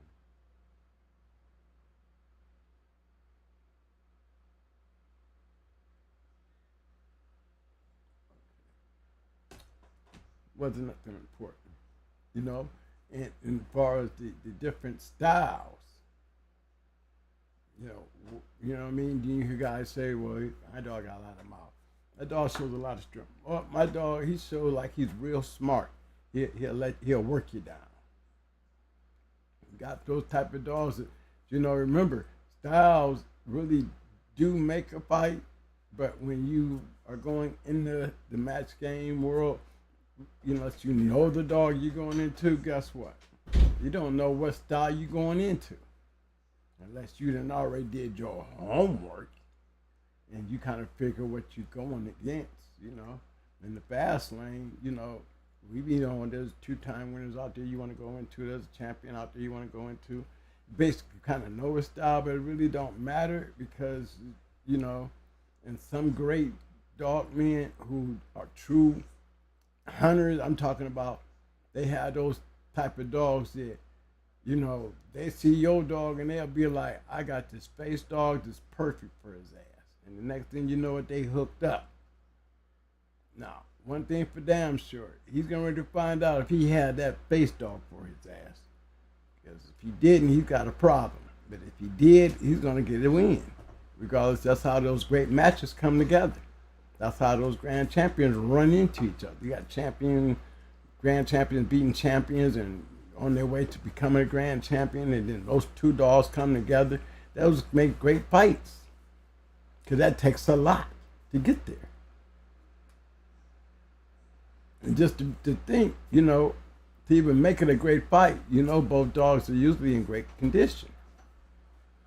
So we can't use conditioning as a fault unless you run into a dog like Ajax in the Noriega match. We could always look at that and say it would have been different if Van Chico had bought Noriega. And Ajax in it would have been more of an acceptable loss for Noriega, but being Noriega was in such terrible condition by a person who actually bought the dog and wanted to have a name for itself, that against such a great dog like Ajax, it's a sad thing to see them both die. Also, how Ajax died was still just a waste for both dogs. You know what I'm saying? But the coming together of two great dogs like that happens a lot in the dog game, back in my time and back in the time in history, where these great dogs ran into each other. So I'm pretty sure the conditioning played major factors. The Homer Jeep match, come on. What would have been if Homer would have had the proper keep and not the speedy keep, or almost used as a fill-in? Basically was. And Ozzy didn't put him in shape. Ozzy loaned him out. Could Dave's conditioning have a lot to do with it? Because, shoot, Homer was already a champion with Ozzy. No doubt that Ozzy would bring him in shape. The Ozzy loaned him out. Got a long match out the deal, but hey, Ozzy wasn't going 3 hours with him when he was putting him out there. And he was putting him out there in better shape as well. Can't say the dog wasn't in great shape because they went 3 hours. The point is, they down there slept an hour and a half of that. People don't tell you the whole story, but most of the story, they was laying around snoring. But, again, good dogs, great matches, all it has to do with the conditioning. I think conditioning plays a major part of it. I think it actually works hand in hand with the dog, because without it, the dog is definitely at a disadvantage regardless of how good they are. And you have great dogs, but the majority of great dogs can win under any adversity. But just like any sport that we have those players that, defy nature and can do it through any adversity. We also have those type of dogs in the dog game. But they come by few, just like our great athletes, especially the ones that go into that GOAT era and time and show their shit. You have the same thing in the dog game. You have such dogs that through any adversity, they was good. Plain and simple. And that's what makes the game such an interesting game. And to be able to hold such a dog between your legs, that's the thrill of the dog game, to me. Most of the guys that literally walk away from the game who had those opportunities and had that feeling, and been to jail for this shit, because of that love and that respect, because it really does give a lot of respect to dogs that you have, put careers behind, and the work that you put in, you respect what you do. It's not for everybody else to shine on it. It's just, if you gain your own respect for what you did, that's more important. Because if it shines to you, then it's going to definitely shine to everybody else that you put it in. Some guys, they want to lay back. And then a lot of the guys just in the back street to come to the show, they want to reminisce, because guess what? If there's about anything, Twin ain't going to talk about it, because Twin been around. And they like to enjoy that because sometimes they be in that conversation. And they like hearing that because most of the time they don't want to shine, but it's not bad hearing it sometimes coming from a guy like Twin. Hey, what's up, Tony? Yeah.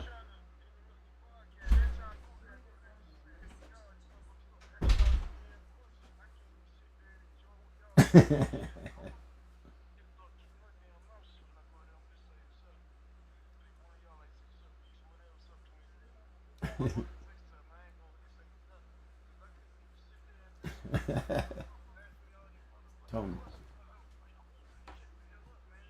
Well, that's what happens. Well, that's what happens when you.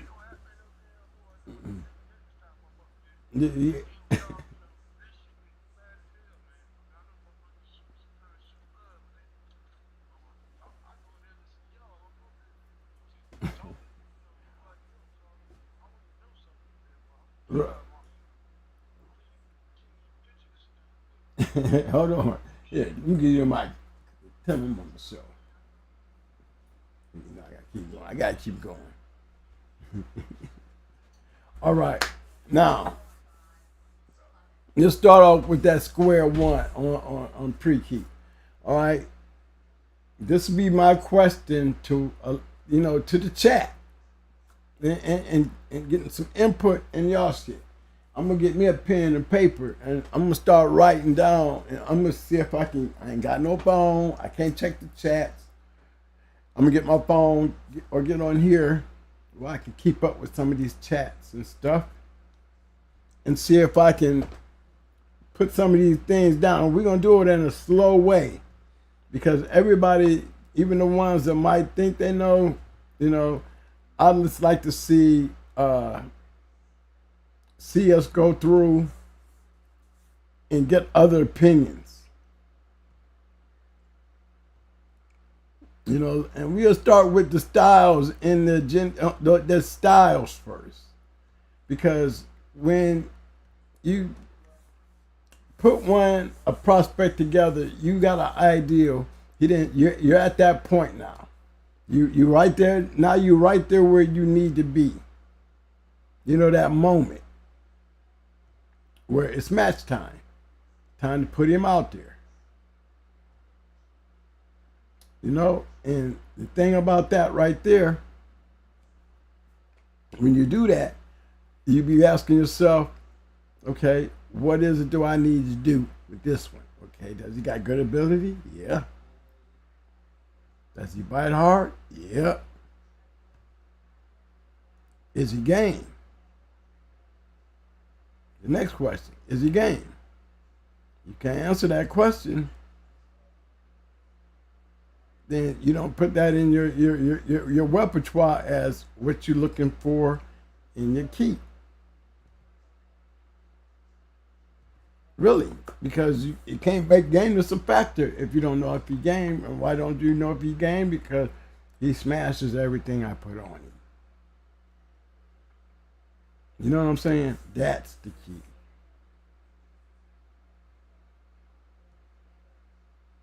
And so how did you condition him? How did you school him? What do you know about him? All those things play a big part into understanding, what this keep gonna look like. Right? So let's start off with the ability. Dog got a lot of ability. We got one who's got a lot of ability, which we're gonna be looking for out of the keep is what? Agility, punching power as far as his hits. You know what I'm talking about? How hard he can hit when he do play. I have a question. Yeah.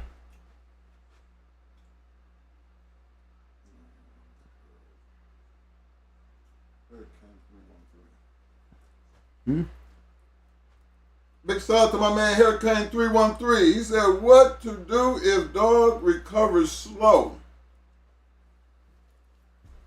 If you got a slow recovery, then that means that you're not putting the right ingredients in his diet for him to have a fast recovery. And what I mean by that is you can't recover if there's nothing in there to help you recover. Because if your body, it's like you working out. Just think about it. If you working out and you grabbing heavy weights and you waking up sore, and after 2 weeks you still waking up sore and you're not getting the build that you want, you're just getting the pain, then that means you're not eating the right things to help restore those things. Because see, if you can put the things in the body to restore, the body's going to do what? It's going to adjust and become stronger to be able to take on what you're putting on it.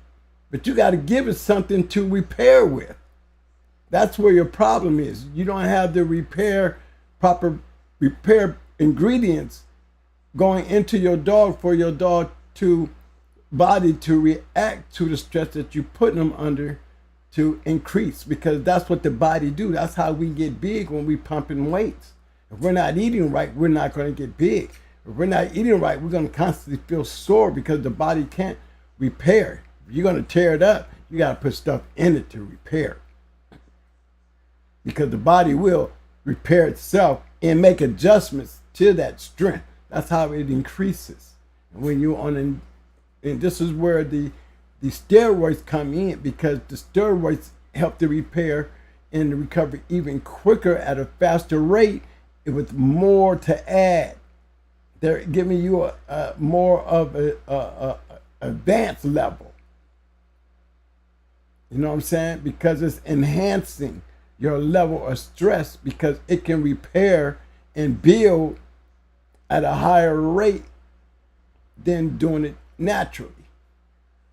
That's why they call it enhancement, because it does enhance. Whether people think that, the dog don't make, like I said, steroids don't have anything to do with the dog except for giving the dog the strength and the power that it needs to win. If he ain't got it to beat the other dog, then he won't have it.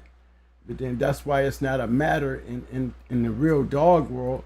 It didn't never really matter to us, because, whether you on roids or not, the better dog gonna win tonight.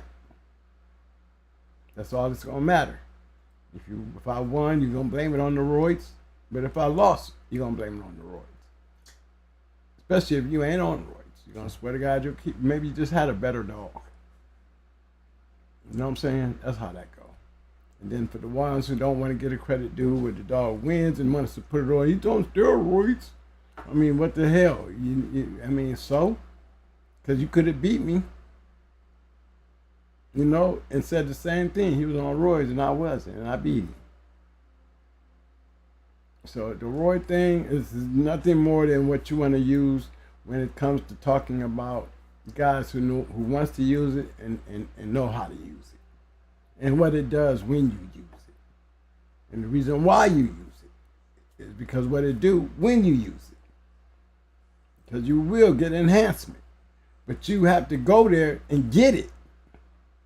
There's no use to being on roids and not putting the work in to see how far your roids will take you and how much you're getting out of your roids. How much enhancement can I get? Unless you go out there and put it in to see. And you have to have that. Remember what I said in the very beginning, to a good key. Understanding, most important thing. Most important thing, how do you prepare your receiver to catch balls and make juke moves and have his speed, unless you're training him on his traits?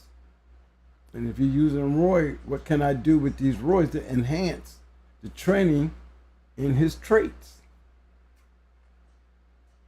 Because it's going to enhance it. That's for damn sure.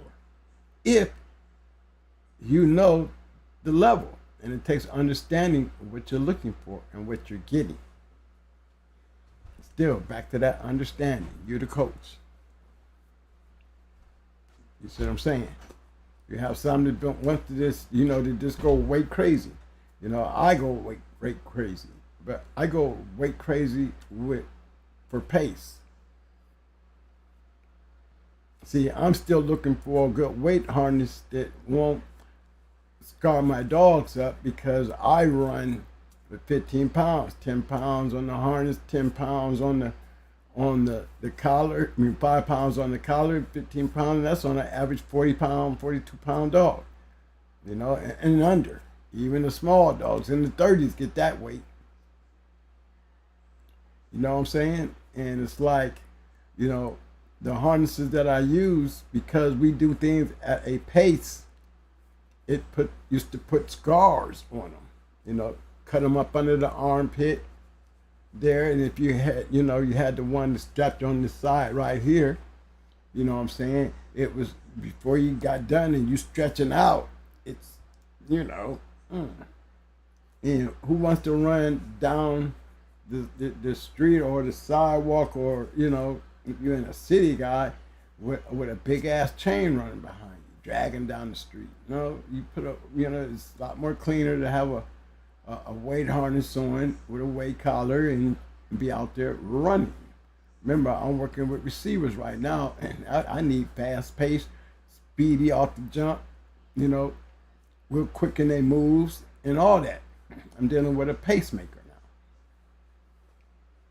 So when I got that type of weight on him, and I'm doing a lot of really fast work, I'm doing it right off the bat. You're coming in with expectations, but you, again, understanding what are the tools. Before I go even further than that, what are the tools, and understanding that I'm expected to be dealing with at the time that I start this. Start with day one, understanding. You know, how are you going to know what you're doing? It's like any football team, they got a big ass board where they'll sit everybody in the class and go over certain plays and run this and do that. And he's going to do this and you're going to do that. Well, the same thing happens in the dogs when you have to jot down what he started off with this morning, when he woke up and shit and pissed, what he weighed when he came back after sitting and pissing, what he weighed when you get ready to take him out and go, you know, before you working, what he weighed when you came back, what he weighed when you got off. Look how many times they've been weighing the dog. And how do you know what your progress is if you're not writing all that down? You know, if you're playing in the big league, you playing in the NFL, they got all type of people that their job is to do that, to get all that analysis. Basketball, they do with every damn shot you take, every steal, every free throw, everything. Well, you have to do the same thing with your dog, so when you know when shit ain't right, you can go back and see where it started fucking up. Instead of trying to deal with a situation that you could have caught 2 days ago. You understand? Or maybe down there a week if you're not doing it because you're losing track. You're just taking your dog out and feeding your dog this shit, and then y'all just spend the next couple of weeks doing this shit and wondering why you ain't getting nowhere. Because you're not paying close enough attention, because you're not understanding your job. So you got to have some type of understanding of how to keep track on what you're doing. Understanding why do you want to keep track on what you're doing.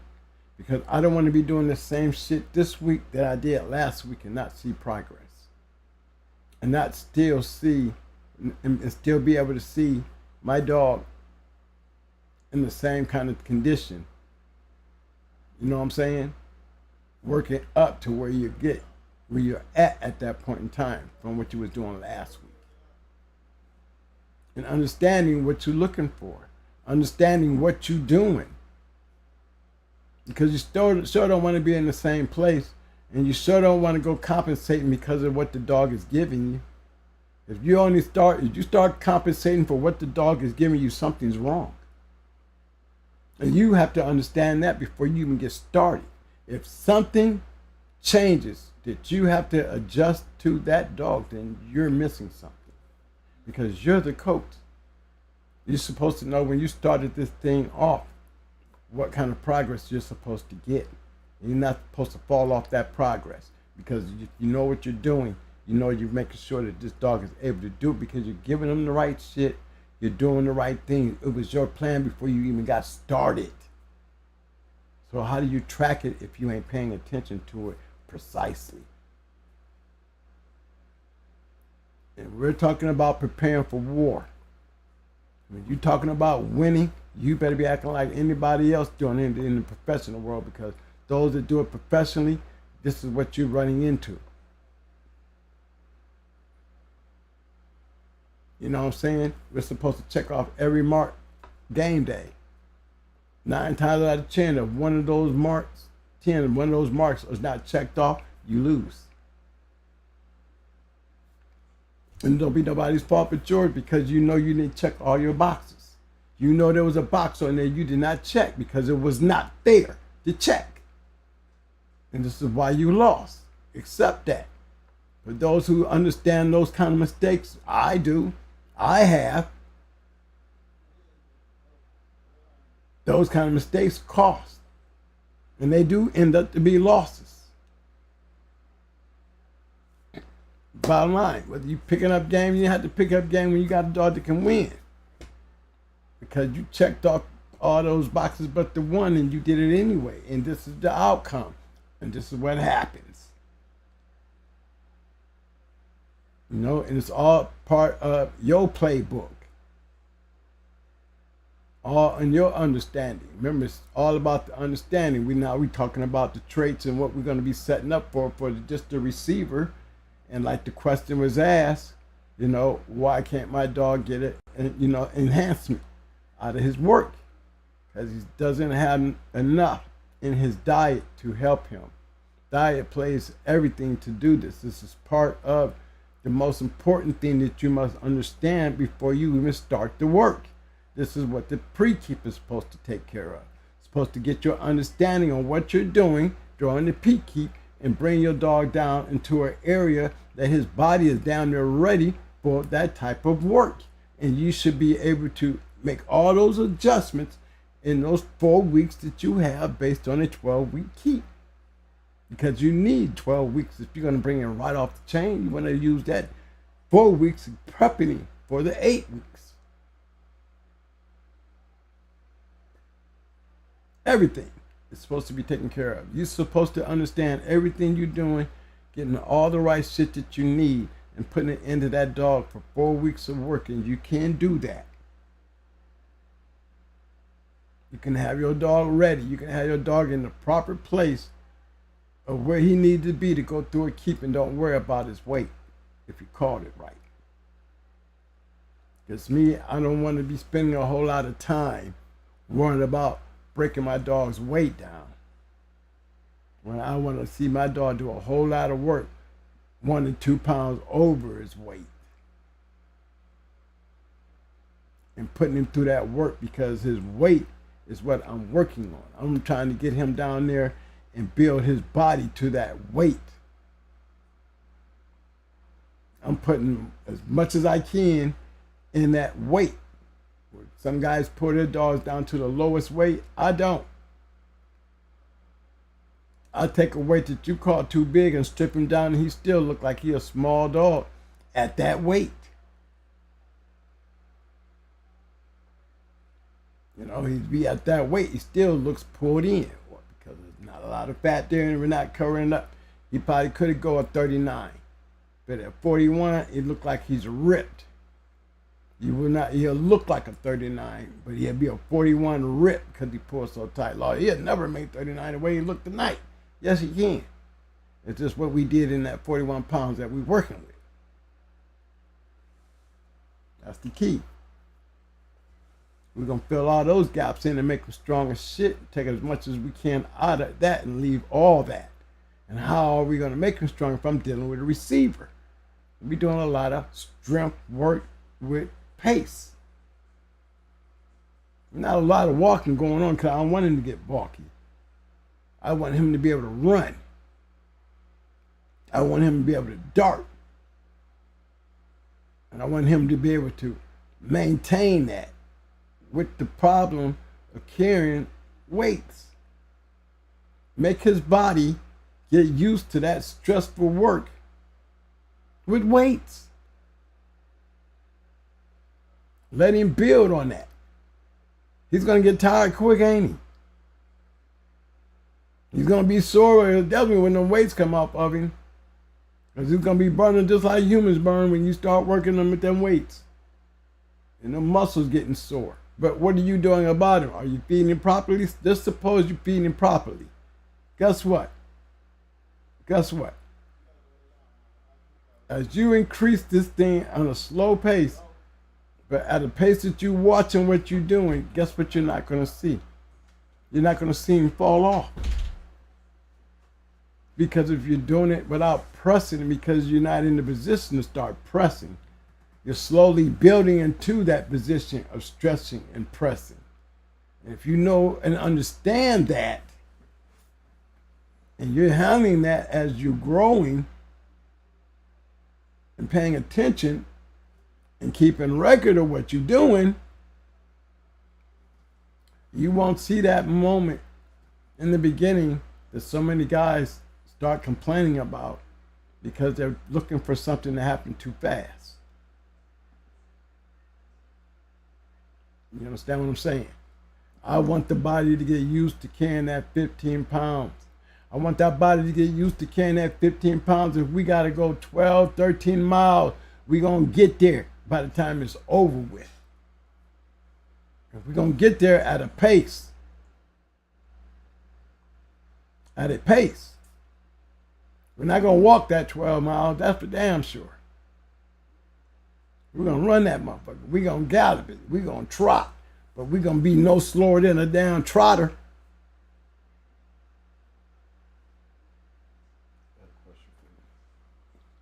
My man Milestone said, a twin. You remember a gym named Thunder? Mm-hmm. Yeah. What do you say? A gym? A gym named, A gym? yeah, a gym named, a female gym named Thunder. A jip. A jip named Oh, Jip being Thunder. Yeah, I remember her. That's a badass little female. What about her? Yeah. He just asked you. Yeah. Yeah, they had some, man. There was some good dogs out there. I mean, you'll know with these dogs when you go into them or you get a chance to see them.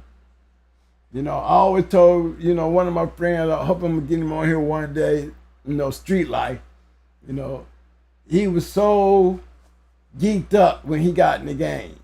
You know, he just knew he could do it. And, you know, and he was ready. And I told him, man, you ain't ready for the fast lane. Not with that dog. But he believed this, he was right, and he worked real hard in his keep. He did all the right stuff. And we went to Carolina. My boy was done and out of there in 20 minutes. And his bitch got hit so quick he didn't know what the fuck to say. He was like, damn, what the hell was that? I said, welcome to the fast lane, my friend. And guess what? He learned a lesson. He learned a lesson. He went back and he literally trashed the yard, got rid of everything he was feeding, and came with a different way of thinking, being what he experienced and what he saw. He had an idea of what it took really to be talking about you want to be in the fast lane. You got to understand what fast lane is. You don't know what you're running into. Don't know what you're expecting to see. It's not like you're expecting to see all boys around the corner or the ones down there in you know, in the outer skirts. You run into some brothers out here that's willing to go all over the damn world with these man-eaters, these killers, and test their shit against your shit.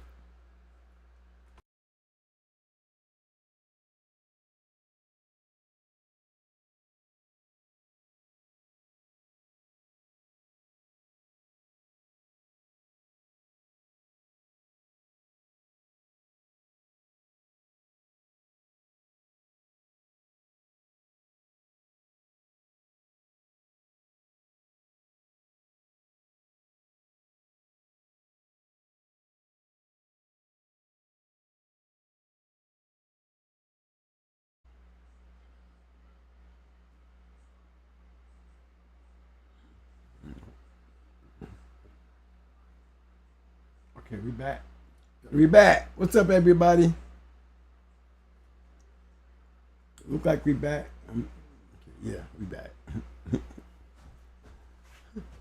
Lost internet connection.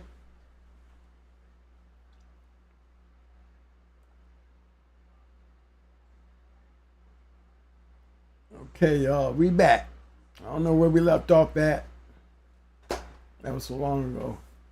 But I know we still in that area where we still trying to figure out what we're gonna do. So we already know and understand, right here at this pre-keep period of time, how to learn and understand how you plan on feeding this dog. What is his weight going to be? What did you start off with? What is your target weight to get to? How long? How much you feed to get that? What should you feed to get there and be able to build from that as you take off if you're trying to bring some weight off the dog before you get to his actual 8-week keep? Worming him out. Really, that is one of the most important things you want to do every week until you get to 8 weeks. You want to make sure about it. You got 4 weeks of shit testing. And in them 4 weeks of shit testing, there's no way in the hell you should be able to go into 8 weeks with any worms, any fleas, any medical issues that you did not figure out or pick up in the first 4 weeks of those 12 weeks.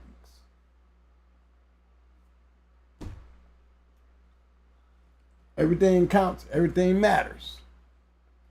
Everything you must have to do is based on your plan, your understanding, your motivation and dedication plays a big part in all that, and that is supposed to be one of the things that you understand. Remember, I keep saying that word was one of the most important words. Rule number 1. And you're going to continue hearing me say that. Because without rule number 1, how in the world can you check off all boxes at a level of a person that's in the fast lane? Who makes it a point to do that? Remember, you're not picking and choosing. So you never know who you're running into. So how do you prepare yourself? This is how we prepared ourselves. We learned from some of the best. And we learned how to win because we saw a lot of winners. We got a chance to see what it takes to win in the fast lane. Come on, look at all the people I know. Look at all the people that know us. And every one of them have great dogs. That I can honestly say that I know what it looks like to have a bulldog, what it takes to have a bulldog. And really, without even trying to be something special in this whole process, all you ever really wanted to do was win. And I'm pretty sure that's what I always seen in all of them. It was that competitiveness that they had in them. And the love of the dogs is what I saw. You can't help but love all of them because they all had a love for dogs. And I know why they loved them. I know why they love those dogs. I know how you can get caught up in that competitive nature of loving your bulldogs, because what it takes for them to be able to do what you asking them to do and be successful. That's the thing. You don't know what it truly feel like. Because like I said, don't everybody get to the Michael Jordan, LeBron James, Magic Johnson, Kareem Abdul-Jabbar status. But those that have done that, those that are worthy of those type of conversations, and the dogs that they had, I have literally put most of them on this show. Or talked about most of them on this show. These weren't just anybody's. They weren't just anybody's. These dudes were dudes that knew how to win, and they won with their dogs. Put legendary on a dog, man. Like I said, he don't have to self-proclaim his shit. That's not what makes a legend to me. You don't need no help self-proclaiming nothing. If you know who he is, you will give him his status on your own. You'll respect what he does. Because there's so many of us out there, and you hear me, everybody talk about going hard, but I always say, if all that did is just prove what they all said. Legends create legends, and they don't have to self-proclaim nothing. Just do what you do. If you're following somebody who was a legendary dog man, why do you think he's a legend? Why do you think he's legendary? You personally. And why I say that I'm at the bottom of the totem pole here amongst the legends that I know.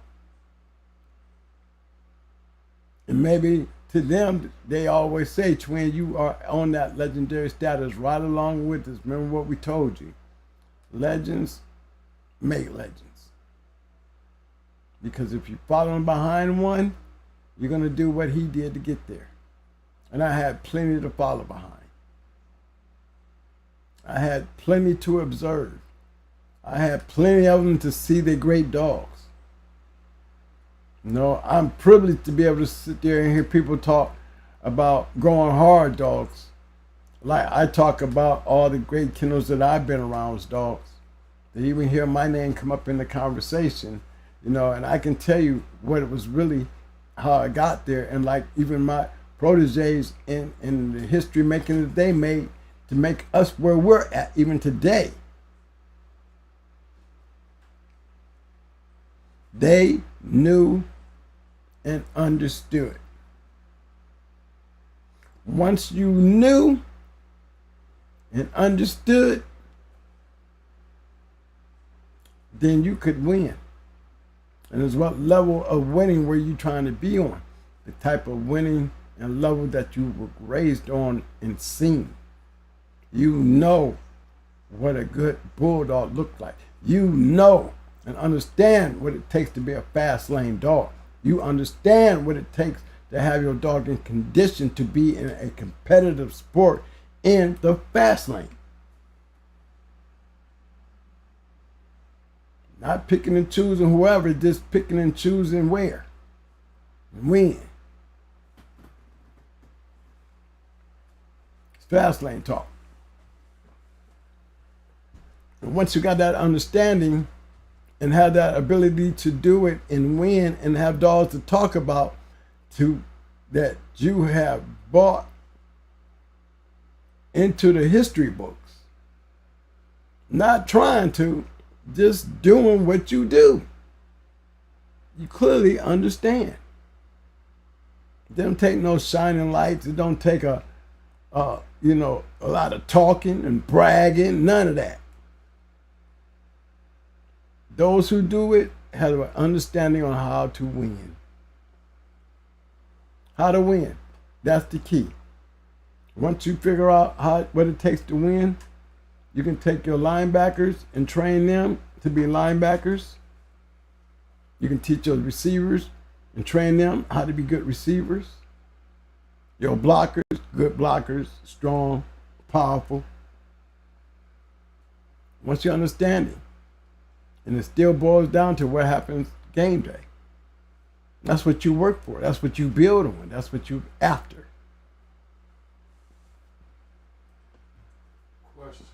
Question. What made your keep so hard? Tony Wade was like, it's a hard keep, but it was a good keep. Changed his whole outlook. What makes your keep so hard compared to everybody else? What makes it so hard? So hard. Well, I don't know. Everybody else call it hard. You know, I don't call it hard. I understand exactly what I'm doing, but I can tell you like this. If you carried ankle weights on your legs and you ran on them ankle weights every day but Sunday, and in that process, you increasing the mileage and the pace that you are running. Take that philosophy. We're not even talking about you eating right yet, because you know if you're not eating right, you will never understand the task that I'm putting you on. Because you're definitely going to be tested in your run. You're increasing your run. You're increasing your distance. You're increasing your pace with these ankle weights on. And don't quit when your legs get weary and tired. Don't stop when your legs get weary and tired. Focus. Focus through the pain. You don't try to increase and step on something that's already damaged. You focus through it. You focus past it. And then it just becomes your will. Your will. Understanding that, because guess what? It'll pass. All you did is slow down enough for the pain to stop. And it'll pass. And your body will build off of that. It knows its breaking point. At this time right here, when I was doing this right here, I broke down.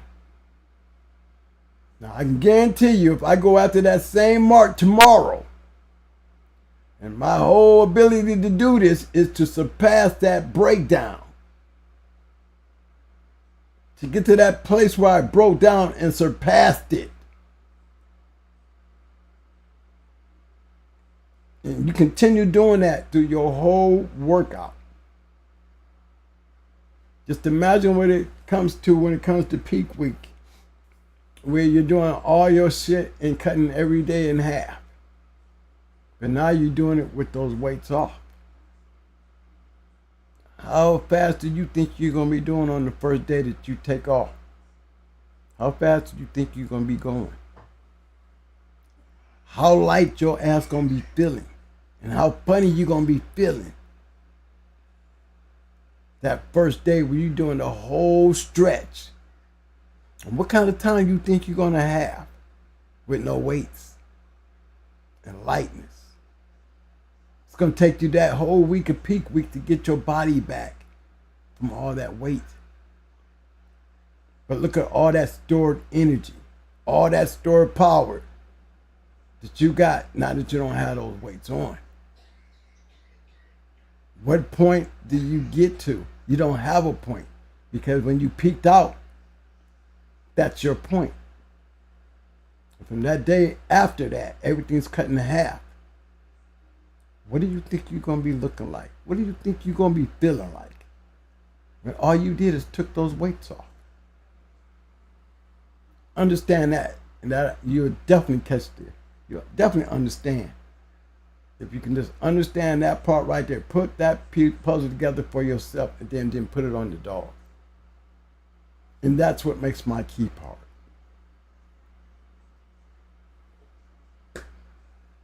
Got that part understood, then you'll understand what makes the keep hard. It's like the Marine Corps say, we got a mission to get out there, and we're going to be out there running every day until everybody's fit to get to that mission together. If you do it enough, you're either going to be a sorry ass and give up because you can't take it, or you can continue beating at that mark until your body gets used to it, because they're going to feed you right. And they're going to rest you right. And they're going to make damn sure that every day this shit keeps getting harder till you get to that goal that they expect you to be at in this amount of time. We might start off with 72 of y'all. Guess what? 20 of y'all getting ready to drop. Because it takes a mindset to go through the pain, to build on. You got to trust your body, if you're feeding and resting it right, to give you more. And to fix what is tearing up.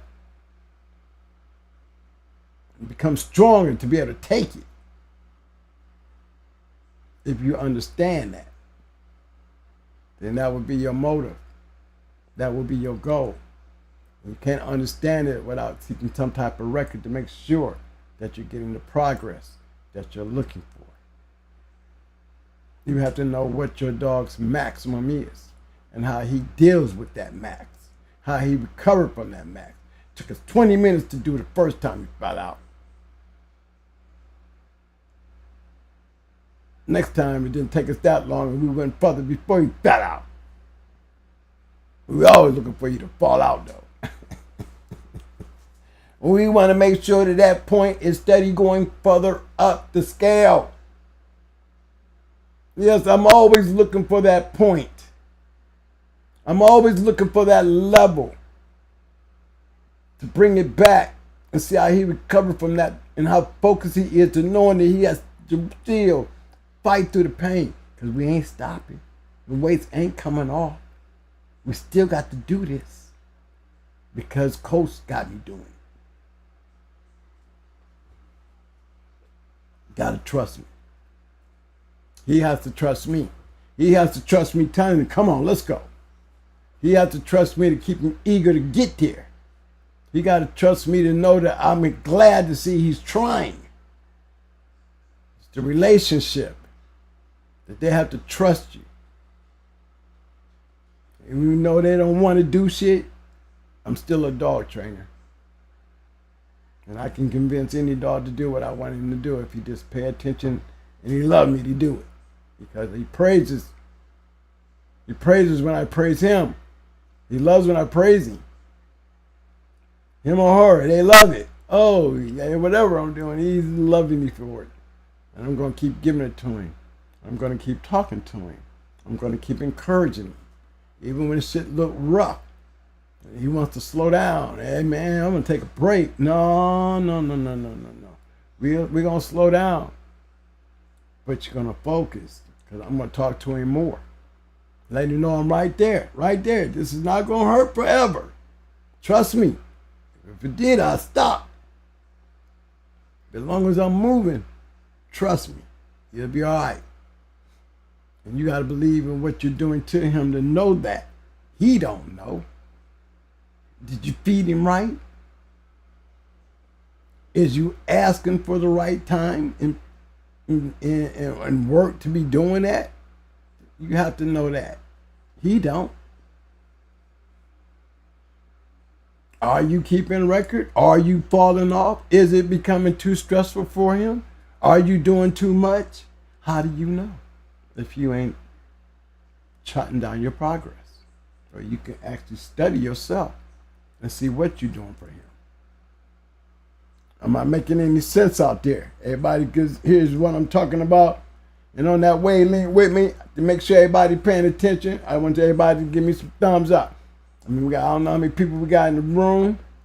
You know, I ain't getting too much of feedback from Mike, but, you know, this conversation is going step by step. I mean, how much deeper and step by step can you get in understanding, you know, without saying a whole lot. But I need them thumbs up to make sure, hey, if there's input to be given, hey, put it down in there. And if you got some questions, feel free to ask. But for those guys who really do know what I'm talking about, acknowledge that, hey, I'm right. So these young guys don't get mixed up when somebody's telling them some crazy shit. So for those who really understand that and really know that, you know, and acknowledge that I'm on the right track, and that goes for you old timers too. It don't hurt for you to go ahead and acknowledge your boy, especially if y'all been there and y'all know this. You know, y'all might have some other things in y'all mindset that y'all use for your dogs. Y'all need to speak up, man, and give them that understanding. You know, everybody have their way of getting to that point, because it really still boils down to game day. Whatever the hell you did, you better make sure game day you right. Because if you ain't, look to lose. Way to go there. I see Dickie Foster, good one, man. Thank you. I see Scratch Line. Thank you. I see Yorka, Ye-Rock. I see that. Ciroc. Okay. I see that. See Wood. I see you. Self-made. See you, baby. That's right. Thank you, guys. I just want to make sure y'all feel me. Marquez B. Got you. Look. And we still in the pre-keep, y'all. We're still in the pre-key. There's so much that goes on, and what's going on that builds you to be a competitive dog man, where they need to worry about you when you come with your shit. Because when you realize that you coming with the right dog and you know how and understand what it takes to bring him in right, you're going to win a lot of matches. Because there's a lot of guys that do this shit on the fly, and we take advantages of all advantages that we're given. All advantages. Everybody thinks it's a disadvantage to do a scratch to win. It's an honorable thing to give me a scratch to win, because I'm giving you one more chance. One more chance. Put on my dog all the money on my shit. I done already stopped your shit, but I'm gonna give you one more chance to at least get out of this with a draw by scratching my dog into your dog to win. Fuck the courtesy scratch. Let my dog come over there and get my money. That's honorable in real dog world. The real game. Giving you the opportunity. I'm not trying to belittle you. I'm giving you a chance to let my dog go, and if he comes over there, that's just how we gonna win. If he don't come over there, we gonna go home as a draw. So I can't see why anybody would turn down a scratch to win, unless you one of them scary persons and see the wrong in the my dog win. I just wanted to be over you. Okay, then okay. There's no honor in your shit. You for the money. I'm for the honor of my dog. Because it come down to your shit, not courtesy scratching, you're going to go home as a winner with a cur. Kind of honor is that shit? You know what I'm saying? Think about it. Something to think about. That's why I always push for the scratch to win, even if you have to flip a coin on just that alone. You might not agree, but let's just put it on the flip, because I'm reaching for it. I don't see whether it'll hurt either one of us. But if anything, it's giving you a chance to win your money, and my dog don't scratch. He might be too fucked up like your dog to scratch. Either way, hey, that's another to the thing on my end, because I feel like it's an honor to go scratch for your money. Go scratch for your win. Show them you got a true bulldog. We came through this with that intention before we even let the dogs go. We came in there with that intention. Our mindset already set on that shit. So it's what? Nothing wrong with the honor of your work. Nothing wrong to put it all on the line for you and your dog in that work. Scratch to win. I'll scratch to win. I give you one more chance to get your money. At least go home with a draw. Scared of when you're going to argue about that and be like, I don't want to do that shit. Man, come on now. Well, what if your shit quit? You still want the money, but everybody in the place gonna know you went home with a cur. Everybody. Twin picked up, his dog gave a game scratch, but before he did his game scratch, it had to be on my man to scratch to win, and guess what? His shit didn't scratch. Yet Twin, his dog, courtesy scratched after that. Does it mean Twin won? No. It don't mean Twin lost. It just means Twin went home with a draw. You see what I'm saying? See, that's why scratch to win is such a big thing to me, because it gets down into the essence of the competition. The essence. If you're really a competitive person, competitive. It ain't all about the damn money. It's about the honor first, then the money. Let me scratch my honor by giving you another chance to go home with a draw. But give me my honor to let my dog scratch for that win. Dog got to scratch win. I don't need that for a courtesy. I need it for a win. Y'all feel that? You know what I'm saying? Just understand what I'm saying. You know what I'm saying? You hear what I'm saying, but just understand what I'm saying. Those are things that are just so important in the game when it comes to that section and that part of our classroom introduction to conditioning. Remember, we didn't already got the levels of everybody say you got to condition a dog a different way, but in the end, we still all are going for the same goal, to win that game day. Because of what you're doing. Whether you're doing it right or wrong or perfect, goddammit, we'll see game day. Even though everybody had their different positions and their different things that they had to train for, it still boiled down to game day. Did you train properly for game day? Because that's where it counts at. I don't give a damn whether you're using roids, using the treadmill, the genie. It don't make a damn difference to me. I could be just walking my shit. The bottom line is, we gonna find out game day. Regardless. That's the most single point. Don't nothing else matter. The roids, how you did it, what you did, if you can't win game day. Everybody wouldn't even want to know how I did shit if I couldn't win game day. All these great dog men have been through here with all these great dogs. Hey, look, they know how to win game day. That's what make them legendary. They ain't got no one or two. They got several great dogs sitting up there on their yard. All of us had that opportunity to have the dogs. Some of us even produced our own good ones. We made it even sweeter. You know, I was glad to be able to do what Hardcore and Stone City. So those were breeding kennels to me. Those was kennels that I believed in what they was doing, because they wasn't David Tant and they wasn't Pat Patrick. I believe in what Black Ice and them was doing with that limited edition stuff, based on they wasn't Pat Patrick or David Tant or Don Mayfield. There wasn't none of those guys. They was the guys of now doing what the guys of then was doing, and doing it. Mama.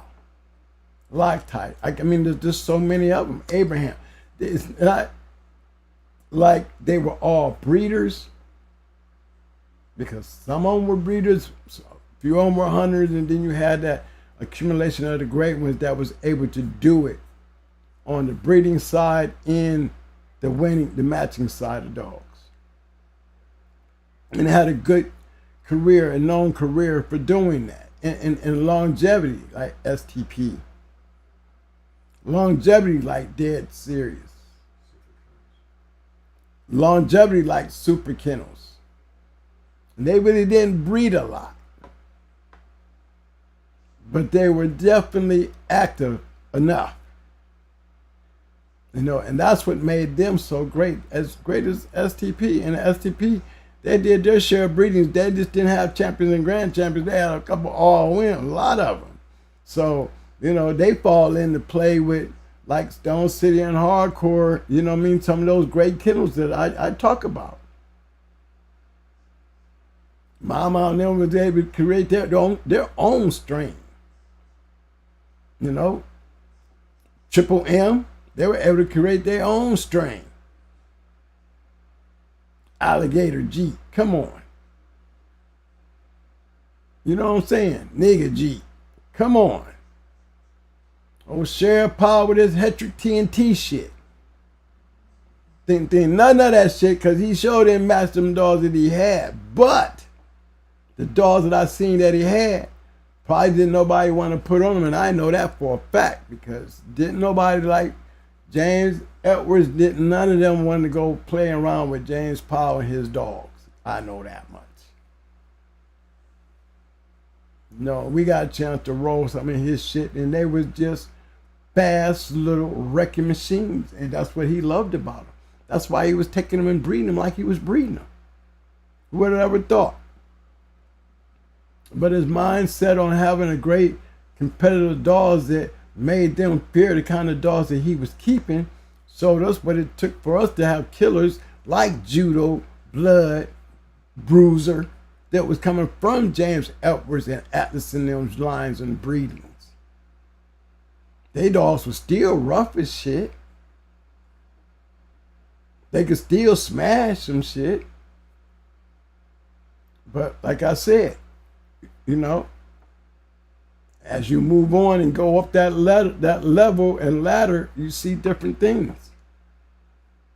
And one thing that I saw is that I could win. And I can win by paying attention and listening. Not walking around bragging about the wins that I'm getting. I'm being humble because my wins is nothing compared to all them. Come on, how am I staying in a room with McNasty, Frank Bunsen, and all them, Abrahams, Suburbanite Paul. You know, who am I to run these guys? True Colors. And I'm hearing everybody comparing notes and talking about this, and this is what I did for this match. Knowing I was going to do this and do that. And, you know, just the stories on the preparation, knowing these great matches that was happening, you know, and you listening. And you getting it all in. And if you're getting it all in, that means you understanding what they're understanding because they're the ones doing it. They're the ones with the results. You know, you see what they're doing, you see what they're using, and you see how they winning with it. So guess what? I was a sponge. I had no problem admitting it. I have no problem sharing my success with any of them. It's the same that I say to my proteges to follow the lead and play the game and have their own little inductee into such a great thing that was going on in our history. Because that makes them a part of the history because they continue making history. So I give shout out to everybody when it comes down to that because it didn't take bragging, it didn't take talking shit. It took our ability to compete and to win and to be successful winning. That's it. I mean, at some point we got on and got to understanding because we have our share of champions, we have our share of winning dogs, we have our share of winning line. Like all the other great kennels that gave us the opportunity to come in. So as I talk these stories and tell you these stories, there's a piece of everybody around me that makes it make sense to me where it can make sense to y'all. Because this is what my understanding came up with based on all the great kennels that I sponged into my world and what made us the kennel that we are. So I'm going to be going through this week. As the weeks go by, we're going to drop in every once in a while and we're going to drop into this section right here. Remember, we was on the pre-keep and we understand the feeding.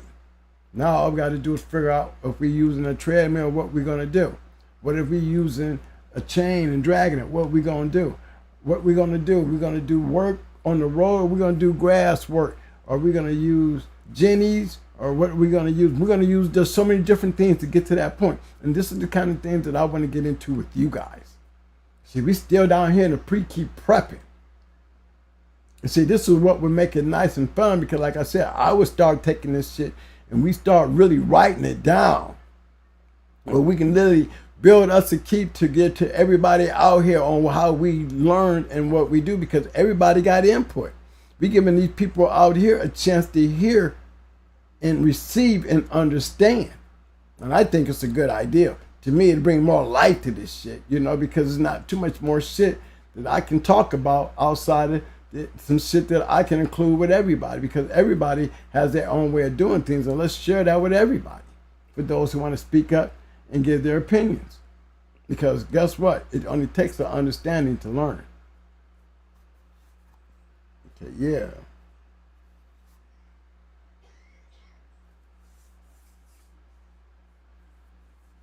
I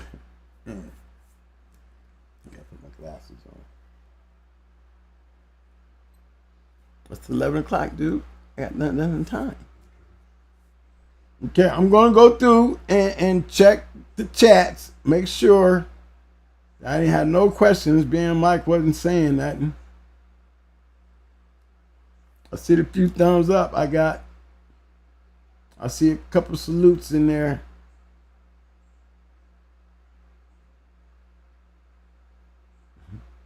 The man said, keep on cooking, twin.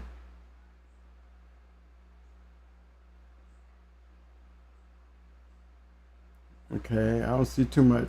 Scratching is to give the cur an opportunity to quit. Otherwise, why not just fight country style?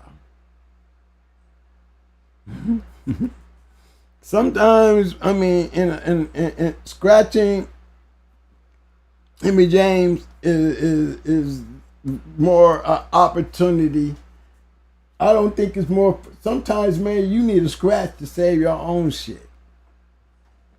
You know, that's me. The scratching game is strategic. It's just as much as dealing with the fight itself. Handling and scratching is definitely a key. You know, not necessarily for the cur either. It could be for the winner as well. The one in charge, the one that's doing shit. You know, the one who is still in it. Scratching can save a match.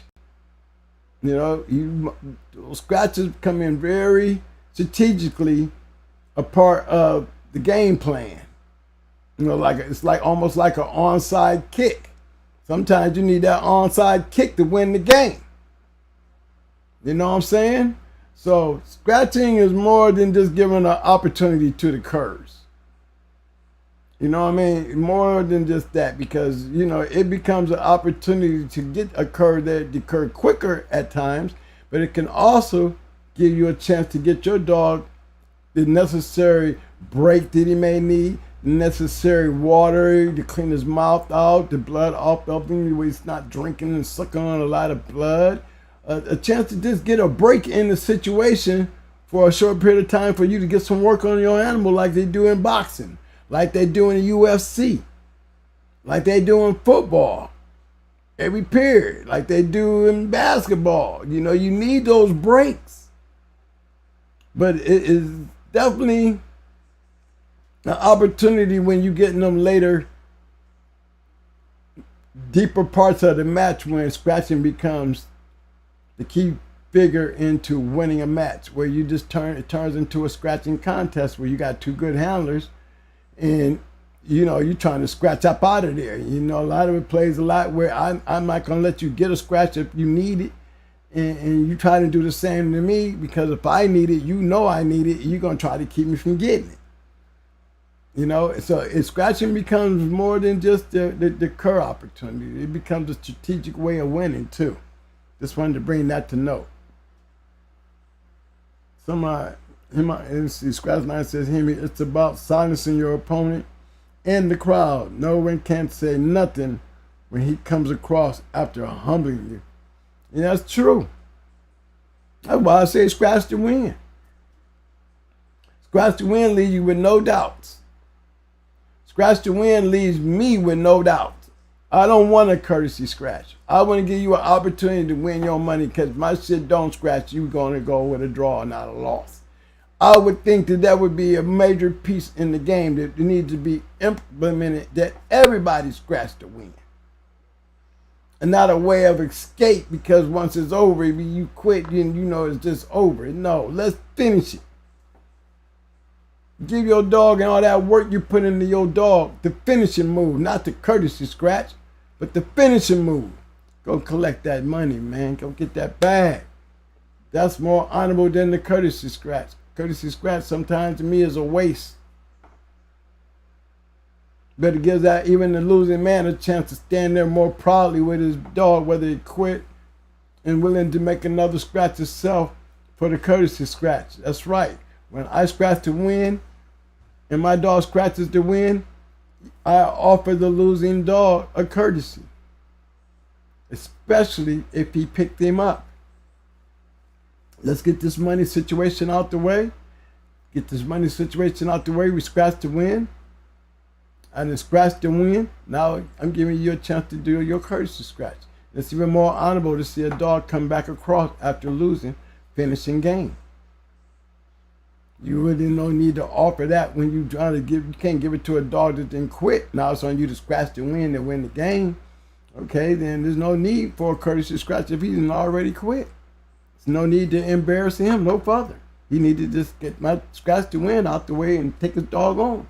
But for that dog that got picked up, yes, he deserves a chance to scratch. And he has I make sure that they have their courtesy scratch to prove to the game that they finished game.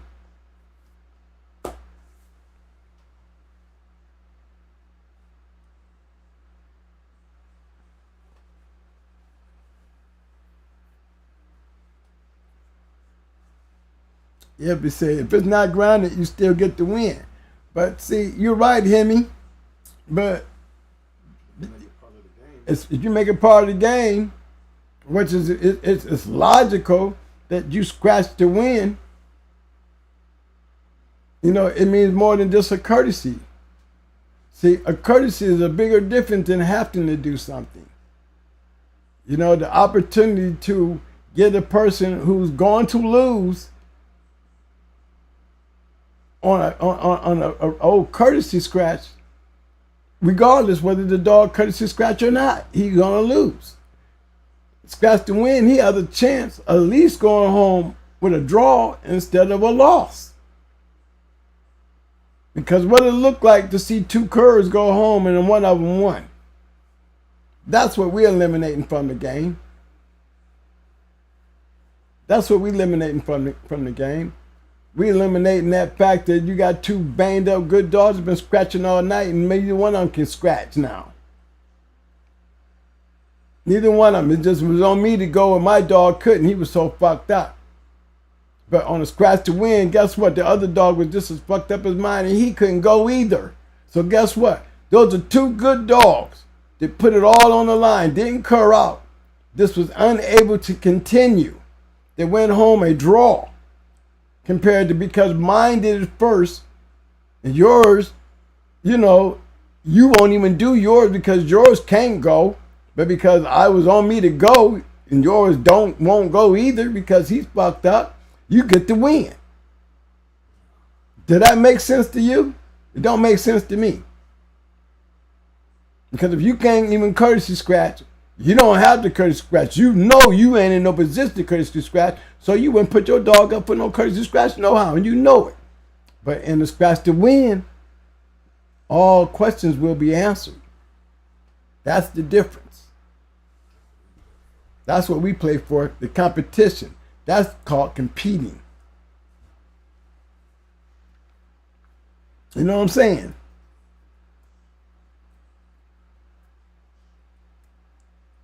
And that's the you know, and that's the attitude. You know, a lot of great dog men will tell you, you know, that's where the word actually come from. We wanted to stop doing it on just the out of hope shit. We wanted to start doing it, you know, as a requirement because how many times have you seen the winner quit on his courtesy scratch? Now you got two dogs that didn't quit. The one dog quit. It was on him to go. Now it's on you to courtesy scratch and you done got surprised because your shit's still standing there. He's still standing there. You're going to let him count your dog out on a courtesy scratch because he's still standing there, but you went home a winner. A one time, a two time, you could have even went home a champion with that shit. But the eyes see. And we even seen a few champions out there who quit on their courtesy. And not too many people know that. You know what I'm saying?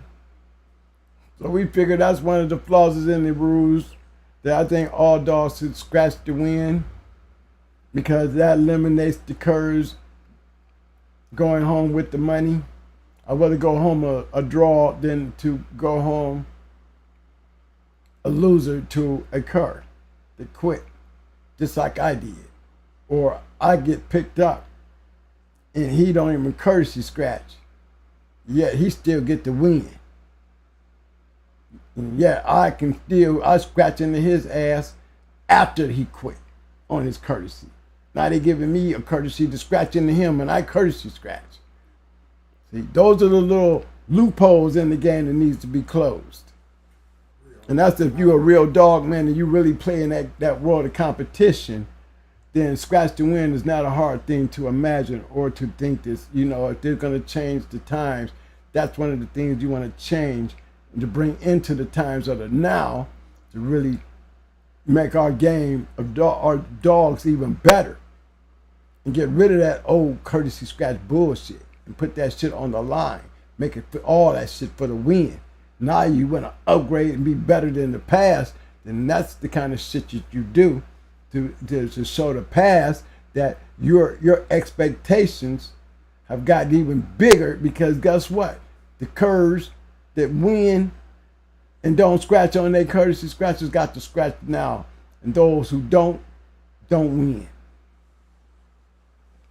If you understand that, again, before I close this thing out, it's not the fact that if you don't know, it's just the fact that I like you to understand my point of view. You know, and if you're a competitor, you're old school guys, y'all know y'all seen it. You witnessed it before. You know what I'm saying? It's like, don't use the courtesy scratch as a crutch. Let's get rid of the courtesy. And let's put this shit on the line for real. That's right, Pit Dog. That's right, Pit Dog. Pit Dog said, S2W is what I call keeping it real. Damn right. Nah, that's right. That's right. That's right. And coming from him, it's understandable. And I understand how he feel because I feel the way he feel. I understand that clearly. I mean, they want to be better than the past, then guess what? That's how y'all up y'all hand. That's how y'all get realer than the past. Y'all throw all that courtesy shit out and implement that scratch to win on all matches. If a dog quit, you know what I'm saying? You know, and this is keep in mind, y'all. I'm in my world, so when I say this, I'm saying it in my world like we're living in my time. So I'm gonna speak it like that. All right? We're in my world, so I speak as if my now ain't y'all now, but we in my now right now. So I'm gonna say it like I want to. This is how it is. Change that rule there, and we would have had something to look forward to if it was in the now for sure. Because that's what you call real bulldogging. That's what you call true competing. You took the flaw out of the courtesy. Make them all scratch. Make them all scratch. What's wrong with that? Nothing wrong with that. Not doing no more than answering the question that needs to be answered. You know, let the money stay on the wood and make everybody scratch forward. It's nothing, not a bad rule. I think it's a great rule. You know what I mean? And I think it would be one of those major conversation pieces in the history, you know, if the rule was to ever had changed. It would have been a rule in your time, you know what I'm saying, that would have made a big impact because those stories of dogs quitting on their courtesy scratches, and some of these dogs were champions, they would cease to exist and be only a part of a story to making everybody understand why they brought the scratch to win into the segment of the rules. There's only a couple times that we actually had to flip for it. Yeah. I mean, real bulldogging, there was only a few times that we had to flip for it because some guys always took it, you know, maybe because they was going hard and they thought we was trying to bring some shit to the table. You know, they just didn't really gas the understanding part of it because they so into just going hard, you know what I'm saying? But, you know, it really does make sense for true bulldoggers who would be like, yeah, we ain't got no problem with that. Really trying to give us a chance to win our money. At least keep it.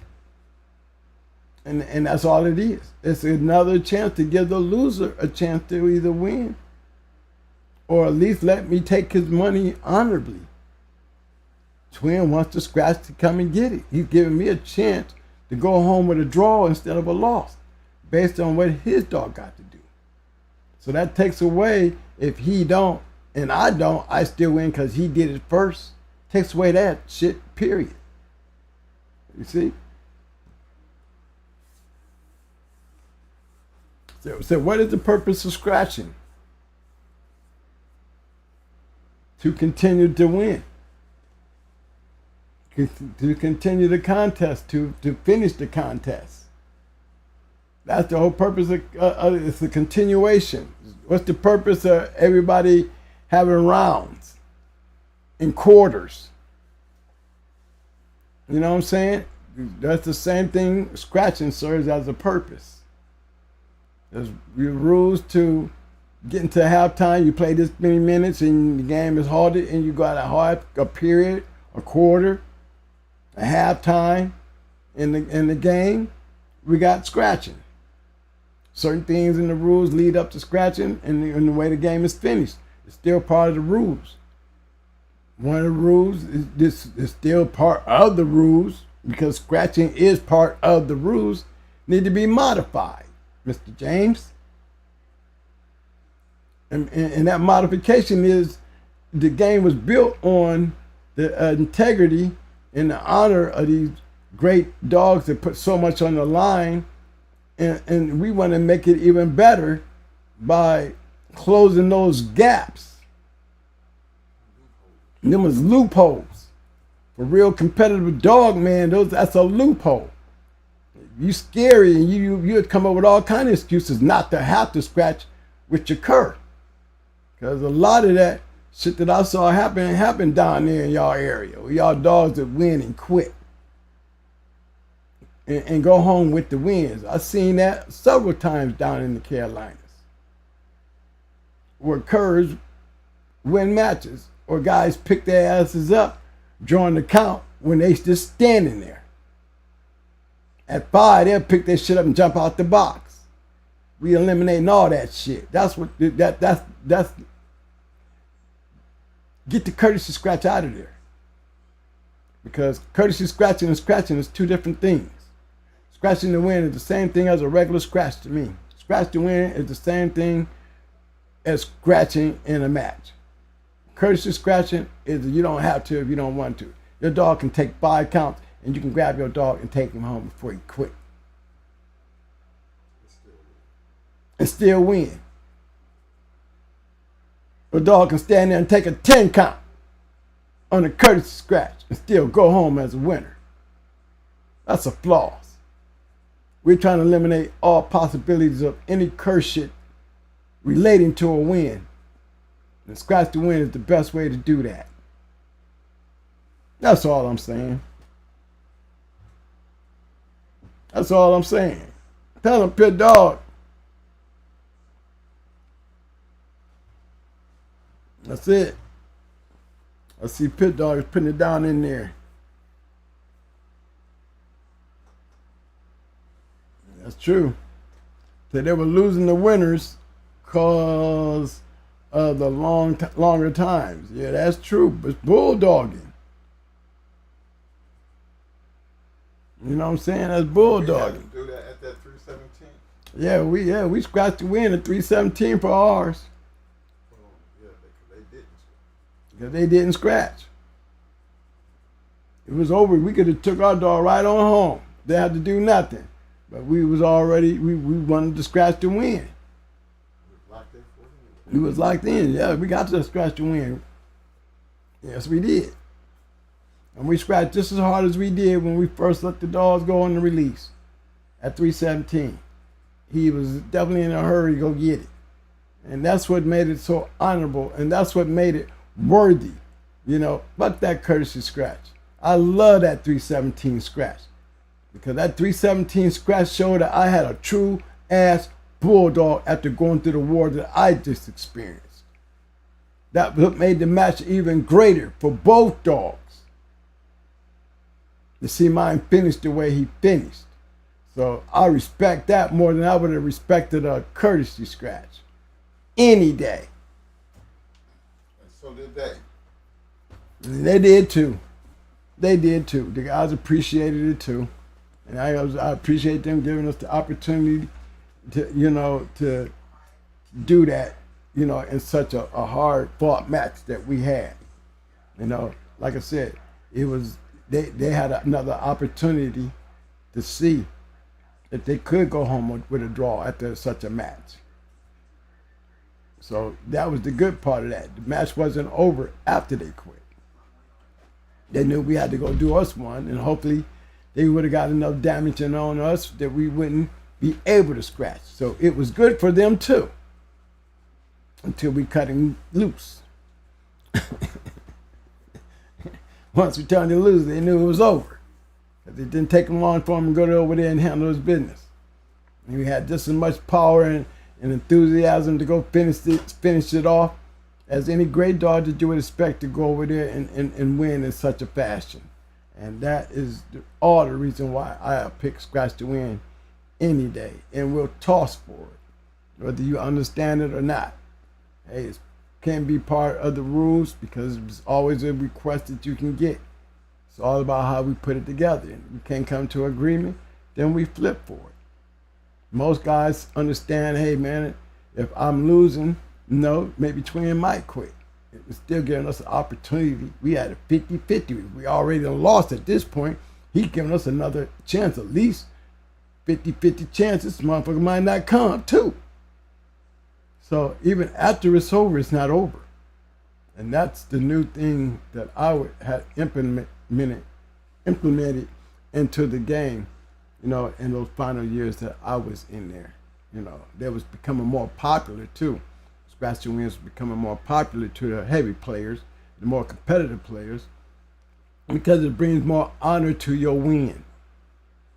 It takes all the questions away in those hard, great matches of what would have or what would he have done.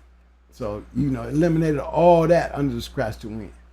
So history has not changed much if this hasn't been implemented. So, hey, we only know in the history books tell us when it does change. My opinion back here in my time and in my now is not your now. We're talking about in my now. And in my now, hey, let's increase the violence by making sure the violence is an honorable violence. A dog's got to go over there and give up one more hit to become a winner, to let him finish, because it was a hard-fought war. I think dogs need to earn their wins honorably by scratching for that money. That's just for me tonight. All right, fellas. Big shout out to who is that down there? Kurt Hunter Kennels. S2W is the way, only way. That's right, my boy. That's right. Hurt. One love, baby. Kurt. That's Kurt Hunter. It's Kurt Hunter Kennels. I like that, man. I like that. It's the only way. It really does bring honor to your win. Courtesy scratch don't give you the same honor as a scratch to win. That's all I'm saying. Y'all know y'all done heard them stories about them. They ain't even courtesy scratch. They actually put it down there and they stood there. Yes, We've sir. seen it a couple times. Yeah, I've seen dogs win the match. And on the courtesy scratch at 5, that motherfucker picked him up and jumped out the box. It happened to me with Kizzy. You know what I'm saying? Both them dogs, neither one of them supposed to scratch, but it was on his turn to go. He know Kizzy wasn't coming, so he picked her up, jumped out the box. On the scratch to win, we'd have both went home a draw. 2 good matches. It was a good match. Both dogs was there. But at least my bitch took 11 to get there. My bitch took 11 to get there. His bitch didn't have no intentions on making 1. Not that one. After that, so scratch would have been a difference. If I'd have went home, I went home not a loser, but a draw. Should have went home a draw. Based on the scratch to win rule. And I've always said after that, let's start incorporating that scratch to win, because it's like anybody else when you come down to agreeing. Don't agree, then let's flip for it. It's not unreasonable. Scratch to win is part of the rules. It's just where it's being used in the game. We're trying to implement it into the final part of the game. The truth.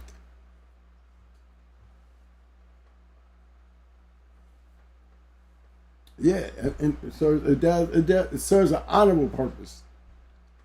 It takes all the questions out of that final scratch. How many times you heard guys say, I didn't think he was going to come across anyway. He picked his ass up and ran right out of there with him. He wasn't coming.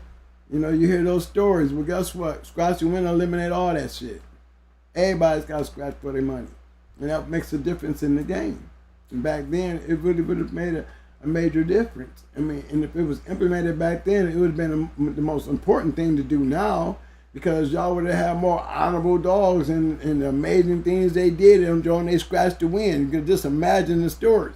Imagine the stories of the ones that couldn't scratch to win. Imagine the stories of the ones that they wasn't expecting to quit, stood there. Imagine all the things you could have added to history based on that new rule, scratching to win. It's an honorable, like he said, Pit Dog said, it's an honorable win, and it leaves no room for questions. None. So I salute you there, son. I salute you. Like you said, why courtesy? Even an empty corner back then, you know, we scratch right into an empty corner. Somebody's get over there and catch my dog because he's going over the wall looking for that motherfucker. You know what I mean? Or referee, you see him get halfway over there. Can you catch my dog for me, man? You know what I'm saying? Mike, he'll go around on the other side. He'll wait for him. All right, we're going to scratch ours into an empty box. Because my boy, he going to run over there. He going to come flying right over that motherfucking wall because he know the last time he saw that cur-ass motherfucker, he was over that way. And usually, it's the dudes, the dogs quit that don't want to even take the courtesy. You know, they shit and quit. You know, you have some guys that be just that mad. No, man, you got to let your shit go in the empty corner. You know what I'm saying? But, you know, then you have some guys that they done already lost. They be real true dog men. You know, they going to give you that courtesy scratch. But believe me, when you put the scratch to win in it, you know, even when it's over, it's not over. The excitement is still there. The excitement is still there. So they got to watch the fight in on the scratch to win. You know, Tommy wouldn't have, we would have went on a draw on Tommy. Because Tommy wasn't going to make no scratch. If we'd have been under the scratch to win rule, Tommy it'd have been a draw. Tommy would have been a 4-time winner because she died that night. And she'd have been nothing but a 4-time winner, and she drew out with the first time red ace. Because Tommy was in no position to scratch. She made her best scratch she could when she did that down dog scratch. That was her best scratch and her only scratch that she could have made. And she would have bumped her way all the way across that time, but she wasn't going to do it no more. That was obvious. Truly obvious. So that would have been a time the scratch win would have worked for us. And Red Ace wouldn't have got that loss. She would have got a draw out of a great match. And based on what she did to Tommy, it would have probably made me feel a little better about the situation.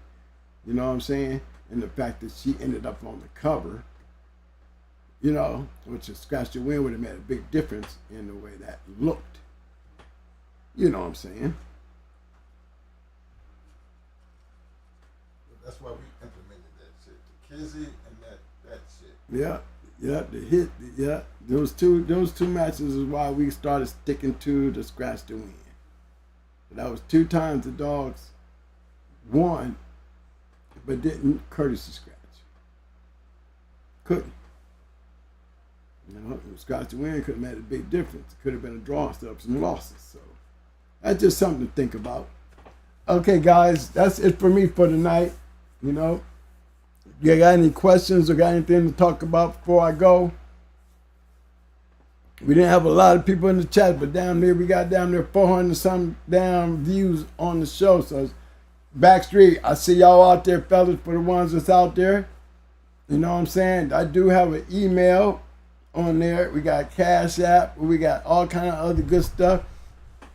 Show the love, because we're going to be doing these things piece by piece. Piece by piece. We're gonna go and we're gonna build us a modern day conditioning regimen based on our understanding of the game, and I need everybody's help to do that. Shout out to my man Kurt Hunter Kennels said we all have had our hearts broken to a Kurt walking off with our paper. We learn more than a loss than a win. We learn more from a loss than a win. At least we should get it established before the release. That's right. And we did it at the scale. We always did it right there at the scale. Right after the scale, after we weigh in, we start setting the rules and shit, and you know, going over certain things. That's one of the first things. And because Scratch to Win is in a segment of the rules,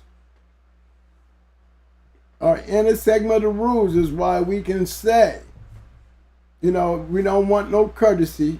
Everybody Scratch to Win for the money. And that's not hard to say or do. You know, if you feel like Hemi, then you're going to try to argue that fact, and man, you're going to flip. And if you lose, you're still going to Scratch to Win, or you're going to pay your forfeit and go home. because you can pay the forfeit and you don't have to scratch the win. You don't even got to do the match. Just pay the forfeit and go home. But it's always that negotiable point where it really comes down to that. You know what I mean? I don't really care if you get mad and go home. You know what I'm saying? Because I can't make you do nothing that you don't want to do. But yes, you would have to lose your forfeit, because if you don't flip, then you are basically saying, because if the referee's willing to flip, the only way you can get out of this is you pay the forfeit. You just can't say because of negotiation and the referee's willing to flip on it that you don't owe a forfeit. If the fight don't happen, it's because of you not wanting to abide by it with the flip and the results of the flip. If you agreed on the flip and you lost and you got to scratch the win and you refuse to do so, then we don't have to do the match. You will pay your forfeit and take your dog home. That's how it would have been. That's all. It'd have been good to know that we had that understanding, because, again, the referee, if he's willing to flip, and he's telling you right there at the scale, then because scratch to win is not an unreasonable request. And if that's what they choose to do and you don't want to do it, then any negotiations that we had that we came to them to agreement to, we let the referee flip. And whatever the flip is, the person who wins the flip, then that's what it's going to be. And that's pretty good to be, you know, that's not making things monotonous and out of control. Okay. All right, fellas, help me out here. I need to get some thumbs up, thumbs up. Go ahead, y'all. Thumbs up, thumbs up. Muscles, muscles, muscles.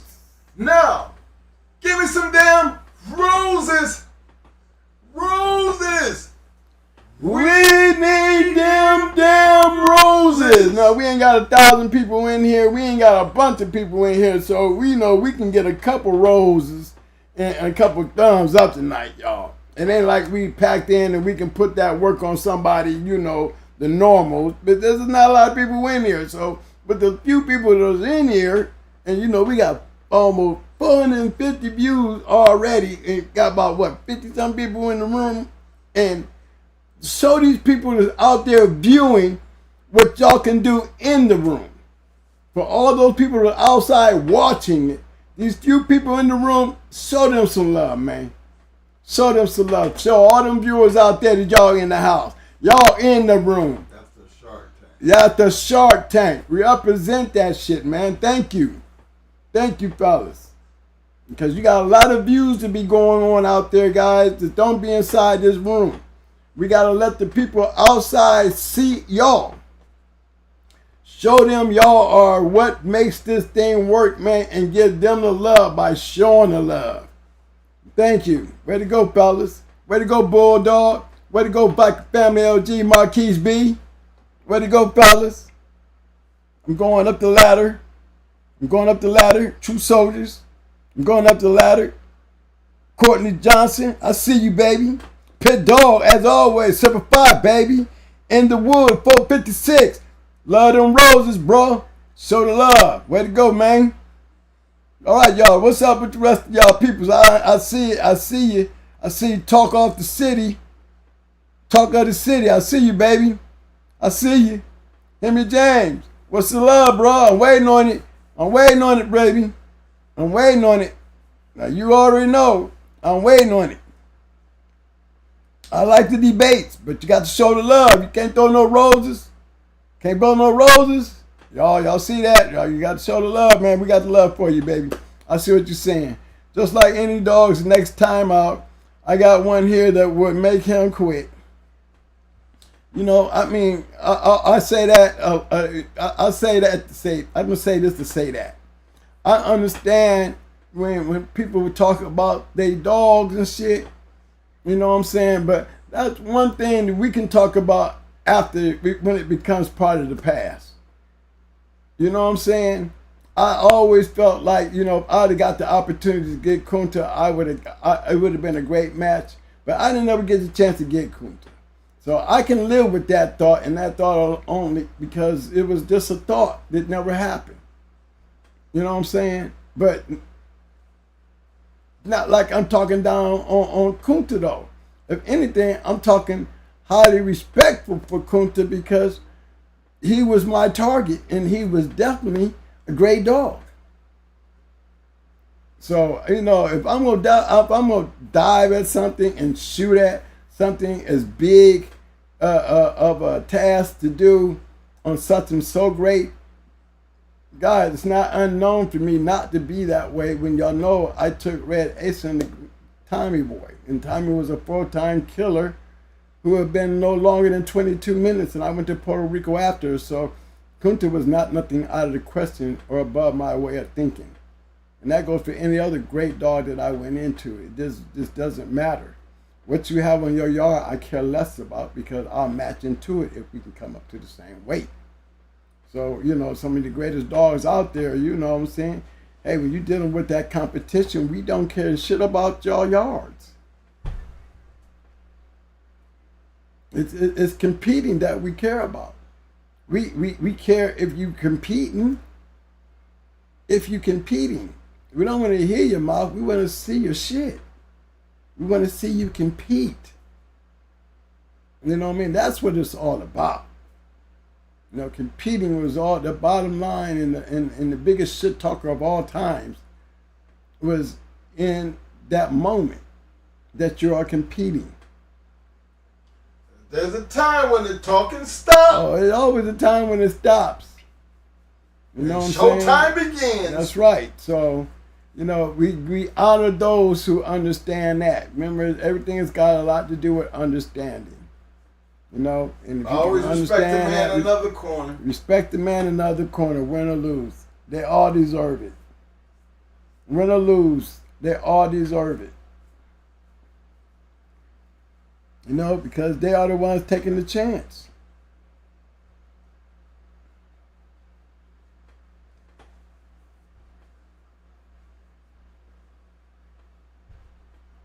Yep, yeah, I've seen that too, Bulldog, about dogs that I've seen them walk scratches, man. And I'm telling you, it's just a matter of time. I'm telling you, I done seen one make 11 scratches walking. Literally. Let him go, he'll take about a 1-2 count and then just trot on over there and bam. I mean, 11 times. Do we still call him game because he quit on the 12th one? You know? Because we all know at some point, because he sure ain't slowing this motherfucker down. He's making his scratches just the same, but he is definitely making his a lot faster. And your slow scratches are not slowing this dog down over here. And as long as that handler keep grabbing this shit, he's got the advantage because if his dog was the bottom dog, and even though your dog is walking scratches, he's still being the dominant dog. He's still upstairs and you're trying to beat him by out scratching him. The only way you see you beating him because he is getting to your ass. When he ain't scratching, you're continuously being the down dog. You continuously finding yourself pulling him from the bottom to scratch. But you know that your dog is coming and the opportunity is this motherfucker is going to keep scratching. This motherfucker is going to eventually stop walking. And that's what happened. The down dog kept scratching hard and true. And on that 12th scratch, that old walker decided he didn't walk enough and stood there. All the stepping over him, clapping over his head and nothing couldn't convince that motherfucker to move no more. And the bottom dog, with all those great handles, and all those moments of his handler grabbing his ass and saving him, knowing that his scratches would be true, prevailed. And he scratched for the win. On top of that. Yes, sir. True story. Liquid Lucky, what's up, baby? Thank you, man. We see you.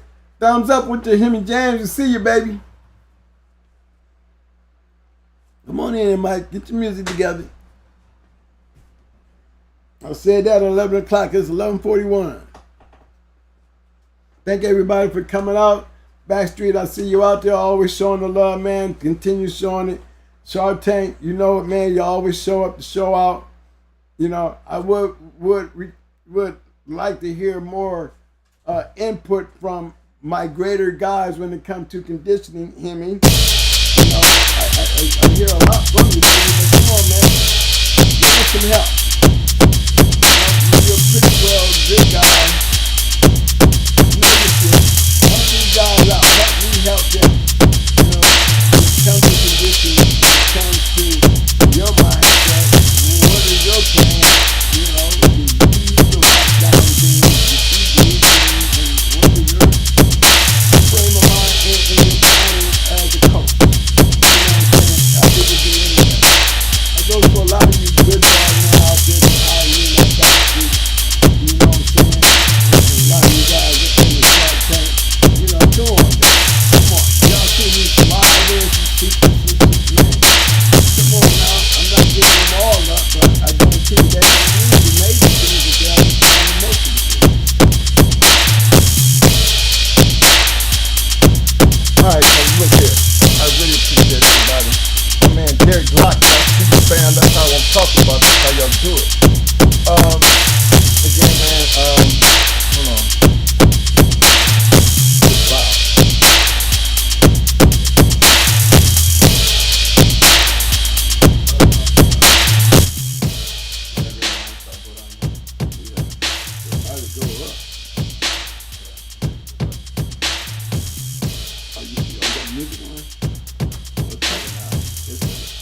All right, sorry about that, fellas. Sorry about that. Really turn it down.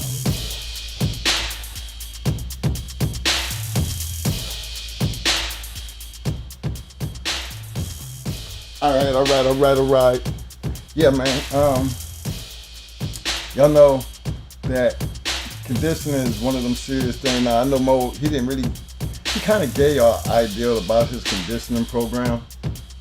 But if you look at the pre-keep and what the dog goes through in the pre-keep, as we move forward, I can pretty much tell you, you're taking what you heard in the pre-keep and you're finna times it by 3. That's why the pre-keep is so important, because he's telling you, as a coach, he's preparing them to do, and it's going to be necessary for this dog to be ready to handle what's coming next. So nothing really actually changes. I think the feed does change, because I'm not doing much in the pre-keep compared to what he's going to be actually doing in his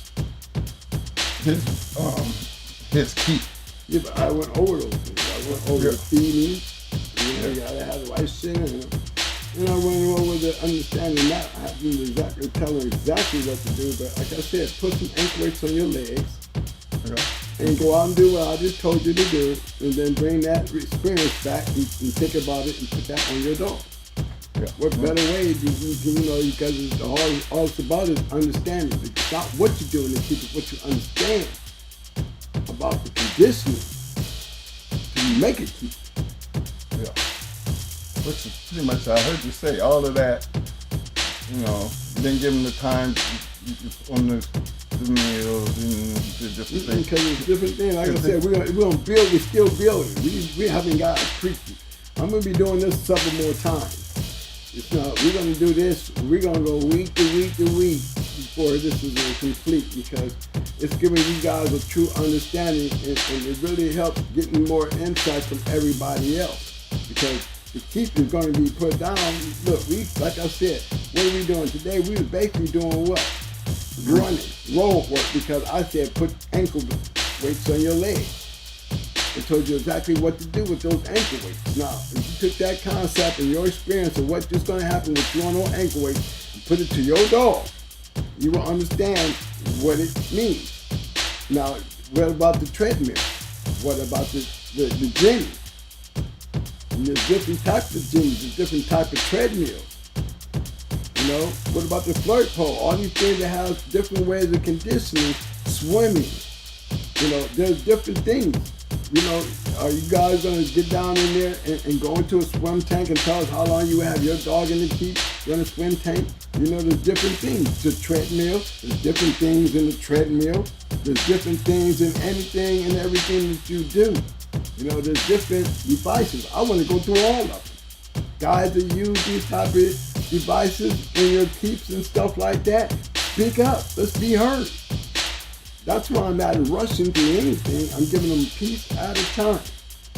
You know, we're going to stick on these pieces and go in depth, a lot in depth. So it doesn't take being exactly told what to do, but giving you all the information that you understand what to do yourself. And use the common sense of what you're hearing and learning. Pretty much it. But regardless of whatever the situation is, just remember, always. Yeah, back to that part. You know what I'm saying? Our favorite part of the night. Must always. And he did say, we always grasp the wind. Every time. I mean, that's a must. Keep it loud. Keep it where it need to be at, in the box, baby. In the box. You know what, man? I'm telling you what I'm putting up tonight. I'm going back to my first dog in the month.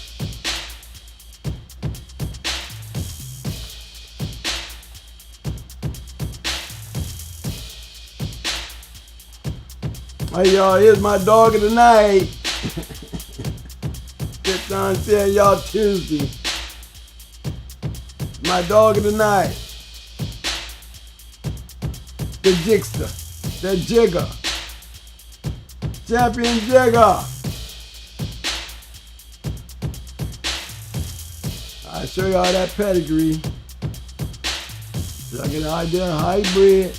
Let's see if I can shrink it up. Yes, a little.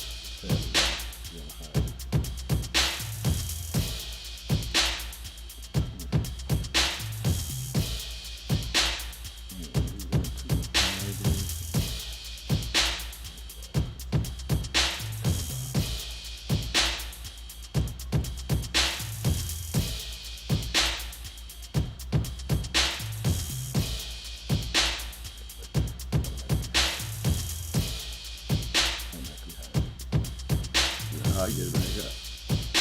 Just click on over the top of it.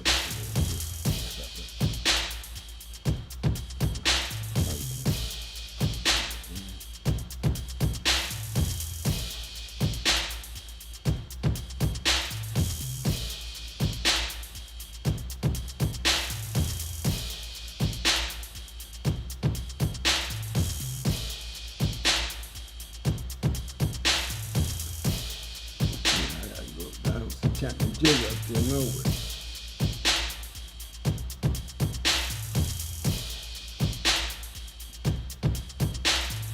Close enough. Yeah. They can see it. You can see it in the end.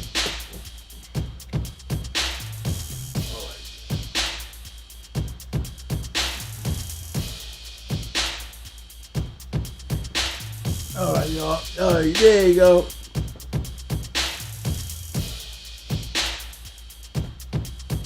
Ain't no boiled dog, but he's a boiled dog. He's a bolio dog for damn show. With all the killing ability that you would expect from a boiled dog. And the Loach and Cochran yard killer. A great example of a killer right there.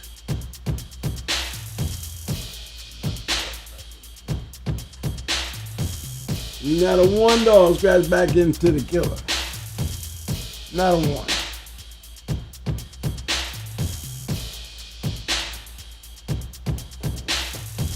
That's how we're going to end the night right there, fellas.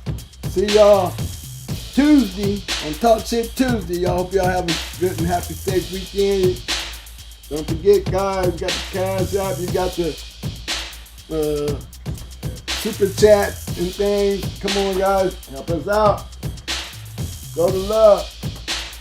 Keep me motivated. Give me anticipation. Give me some donations. I need participation or donation. Pay to stay quiet. Let's go. Let's do that. Help me continue on trying to help everybody out here and make it work to work. All right? Come on.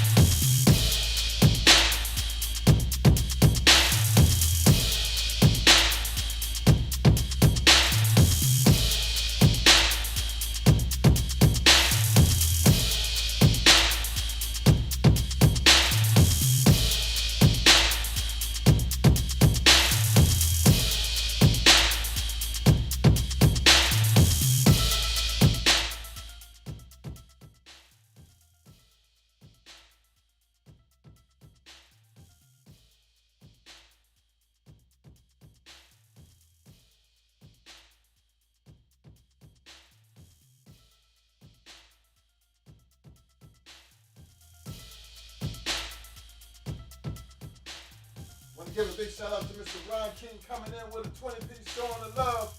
Appreciate the love, Ron. Thanks, fam.